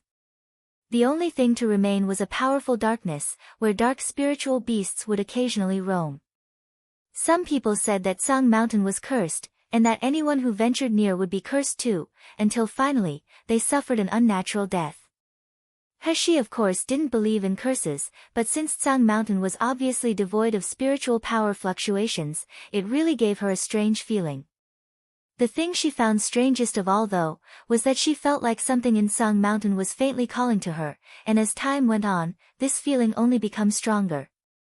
Recalling that some time ago there was a blast of power, followed by spiritual beasts that headed towards her courtyard from Tsang Mountain, He's brows wrinkled.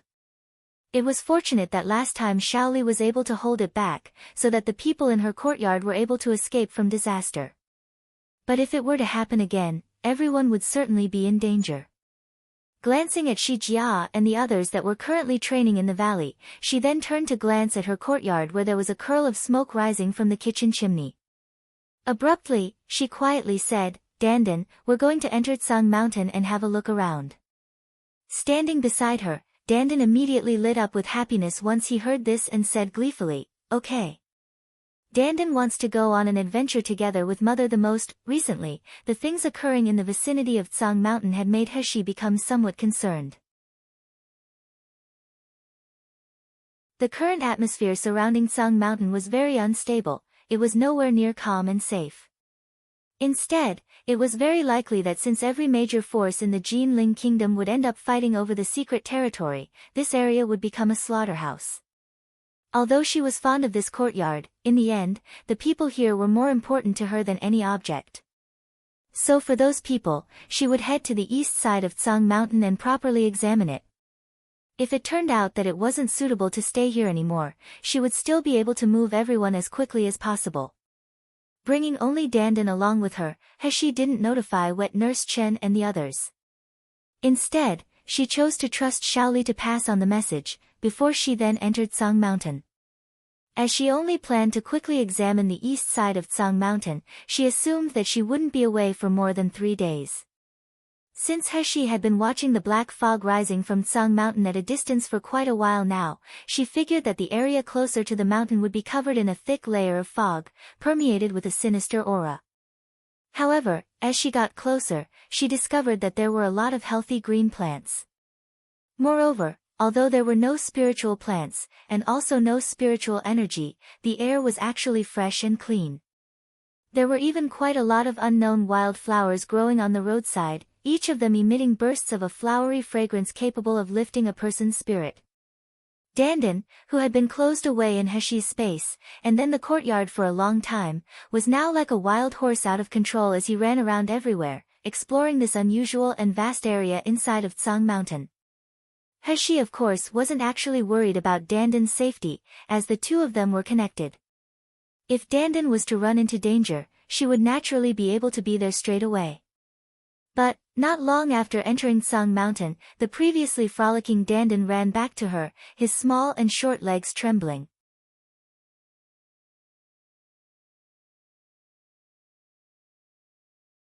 Chapter 208, Disappearing Food. As soon as he saw Heshi, he clutched her leg and started sobbing. "Mother, there's a monster up ahead. I'm scared." Heshi became apprehensive. A monster? Except for a few dark spiritual beasts, there were no other kinds of animals in Tsang Mountain, right? Could it be that maybe what Dandan ran into was a spiritual beast? With great difficulty she appeased Dandan, and with him leading the way, Heshi cautiously walked forward.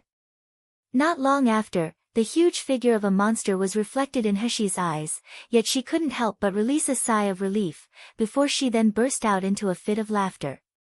What spiritual beast? This is only the large skeleton of a spiritual beast, that's all. But then, this spiritual beast's skeleton was really huge. The height of the skeleton was 3 times taller than Heshi, and if it was still alive, it would certainly be a huge monster that could terrify everyone. Heshi poked Dandan's head, unhappily saying, "You're such a coward. That's just a skeleton, yet it unexpectedly made you so scared." Dandan was still shrinking behind Heshi, and as he nervously peeked at the skeleton, his small body slightly trembled. No longer paying him any heed, Heshi walked towards the skeleton and carefully inspected it. She couldn't recognize what spiritual beast this skeleton was from, however, this skeleton was still completely intact. From its outside appearance she couldn't see any visible scars, or even any signs of poisoning. Picking up a piece of bone, Heshi examined its density, finding that this spiritual beast was in the prime of its life and full of vitality. Yet from the bone's color, this spiritual beast had died at least a few hundred years ago. What could have caused such a giant spiritual beast to wordlessly die, and without even the hint of a bruise? Heshi was puzzled. What had occurred at Tsang Mountain during that time? Following the discovery of the spiritual beast bones, Heshi and Dandan entered further inside Song Mountain. The deeper they traveled, the more skeletons they saw, skeletons of all different kinds of spiritual beasts, and even human bones. Every skeleton was completely intact, and no skeleton showed any traces of scarring or bruising. It was like in one breath they had suddenly died, without leaving any traces of a struggle. The more Heshi saw, the more apprehensive she became. To be able to make all living things on the mountain die without them having the strength to resist, how formidable was that power? Did the so-called Song Mountain curse really exist? Heshi was deep in thought, when suddenly, she heard the sound of a stomach gurgling. As soon as she bowed her head, it was to see Dandan using two of his small piglet hooves to clasp his belly. When he noticed Heshi watching him, he laughed foolishly.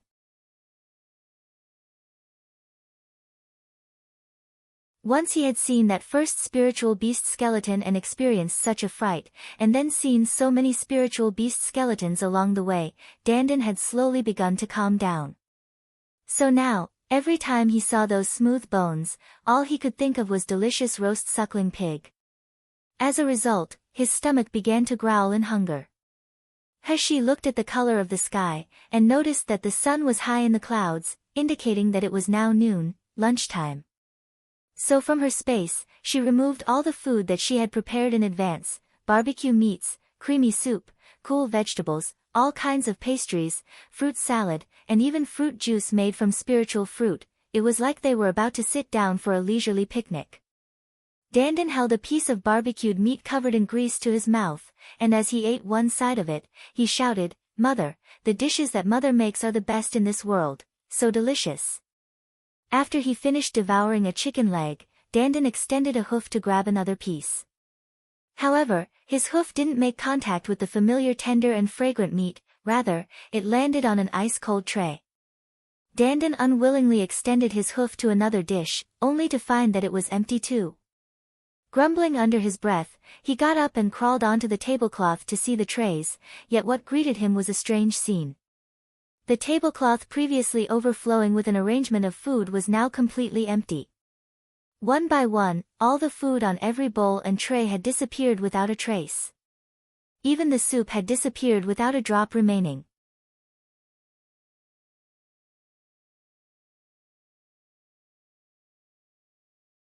Chapter 209, Thief Dandan suddenly remembered the skeletons he saw on the way, and he immediately pounced into Heshi's arms, panicking as he said, "Mother, there's ghosts, really real ghosts." Dandan scared. When Dandan had been in her space before it came to her and had been able to follow the owner of the previous space around, he had experienced a lot of human world knowledge, ghost stories were one of them. So even though the cowardly Dandan was born as a powerful primary spirit, he was very afraid of ghosts. Although Heshi wasn't afraid, she still found this scene strange, so with a grave expression she wholeheartedly became alert. She didn't believe in supernatural beings like Dandan, especially in such a world where cultivation was real. The so-called supernatural beings were nothing more than the original souls of martial artists, that's all. But the scene before her eyes nevertheless caused her to become dumbstruck. After all, what sort of creature was able to make strange things happen in front of her, yet do it without letting her sense the slightest clue? Heshi got up to look around, and yet after still not finding anything, she checked and found that the food on the tablecloth was still rapidly disappearing. Heshi coldly snorted and suddenly waved one hand, collecting all the remaining food back into her space. The next moment, a familiar voice was immediately heard, "Hey! Where did it all disappear to? I still haven't finished eating yet, put it back, quickly, quickly. That duck wing was really delicious. Girl, how did you make it? Give this old man 20 more pieces." A corner of Heshi's mouth twitched, and soon, an old man's body reeking of wine became visible. Surprisingly, it was the old beggar man that had been pestering her yesterday. She frowned and said, "Smelly old man, has no one ever told you what a thief is? With this type of morality and conduct, you still have the nerve to say that you're a large sect master? Ooh, baby doll is too stingy." The old beggar man stroked his messy beard and laughed loudly. "Aren't all delicacies of the world meant to be shared with others? Besides, we know each other, baby girl, so how can you regard me as a stranger? Quick, bring the food out again, I'm still not full. Ah, those duck wings, and there was also roast duck, so delicious. I've lived for so many years, and yet I've never eaten such delicious food before. Heshi's brows slightly raised. This old beggar man, although his behavior was crazy and weird, his strength was absolutely top grade. Suddenly taking out a roast rabbit leg from her space, she lightly swayed it in front of the old beggar man's face. With saliva sliding down from a corner of his mouth, he pounced at the roast rabbit leg. Heshi unhurriedly asked, "Want to eat it?" The old beggar man nodded repeatedly, lacking the slightest bit of decorum. Heshi then sternly said, "Then tell me, what happened to Tsang Mountain and why are there so many spiritual beast skeletons inside? What are those martial artists fighting over?"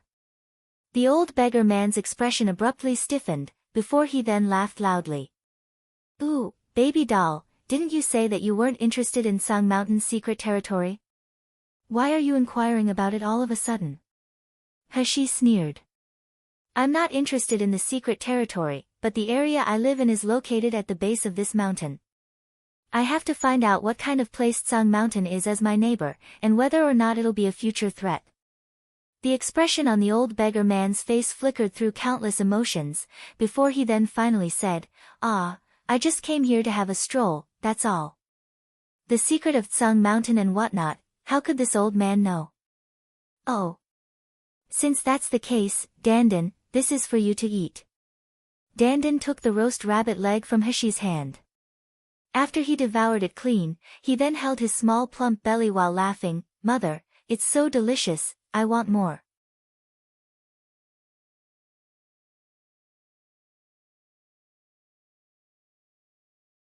Chapter 210, Fighting Over Food, Ah. Such a waste, such a waste. The old beggar man said as he watched the disappearing rabbit leg, flinging his beard around in distress. "I say, baby doll, why are you so serious? No matter what you want to say, I'm still your master. Presenting food to this old man as a show of filial respect is only proper." Heshi sneered, "When did I agree to pay my respects to you as a master? Stop speaking nonsense. Ah, it won't hurt you if you pay your respects to me. Why would you rather give your food to this guy, but not give any to me? It's simply unfilial of you." After the old beggar man said this, he suddenly waved his hand in the air. Dandan, who had still been rubbing his belly, abruptly appeared being held by his neck by the old beggar man and hanging in midair. Heshi instantly turned pale. Moving so fast her figure flashed, she rushed over to snatch Dandan back. However, no matter how fast Heshi moved, she couldn't even touch a corner of the old beggar man's clothes. While Dandan loudly cried, the old beggar man stroked his beard and laughed raucously. "Baby doll, your innate skill is pretty good, but if you want to snatch this thing from my hand, then it's still too early for you."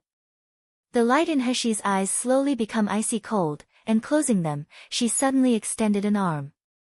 The next moment, the old beggar man's body was knocked down with a thump. "Ooh, so you've landed the first strike. You unexpectedly have such a keen sense of intuition." Even if the old beggar man was taken down, Dandan was still captured by him, only now, he was floating in the air.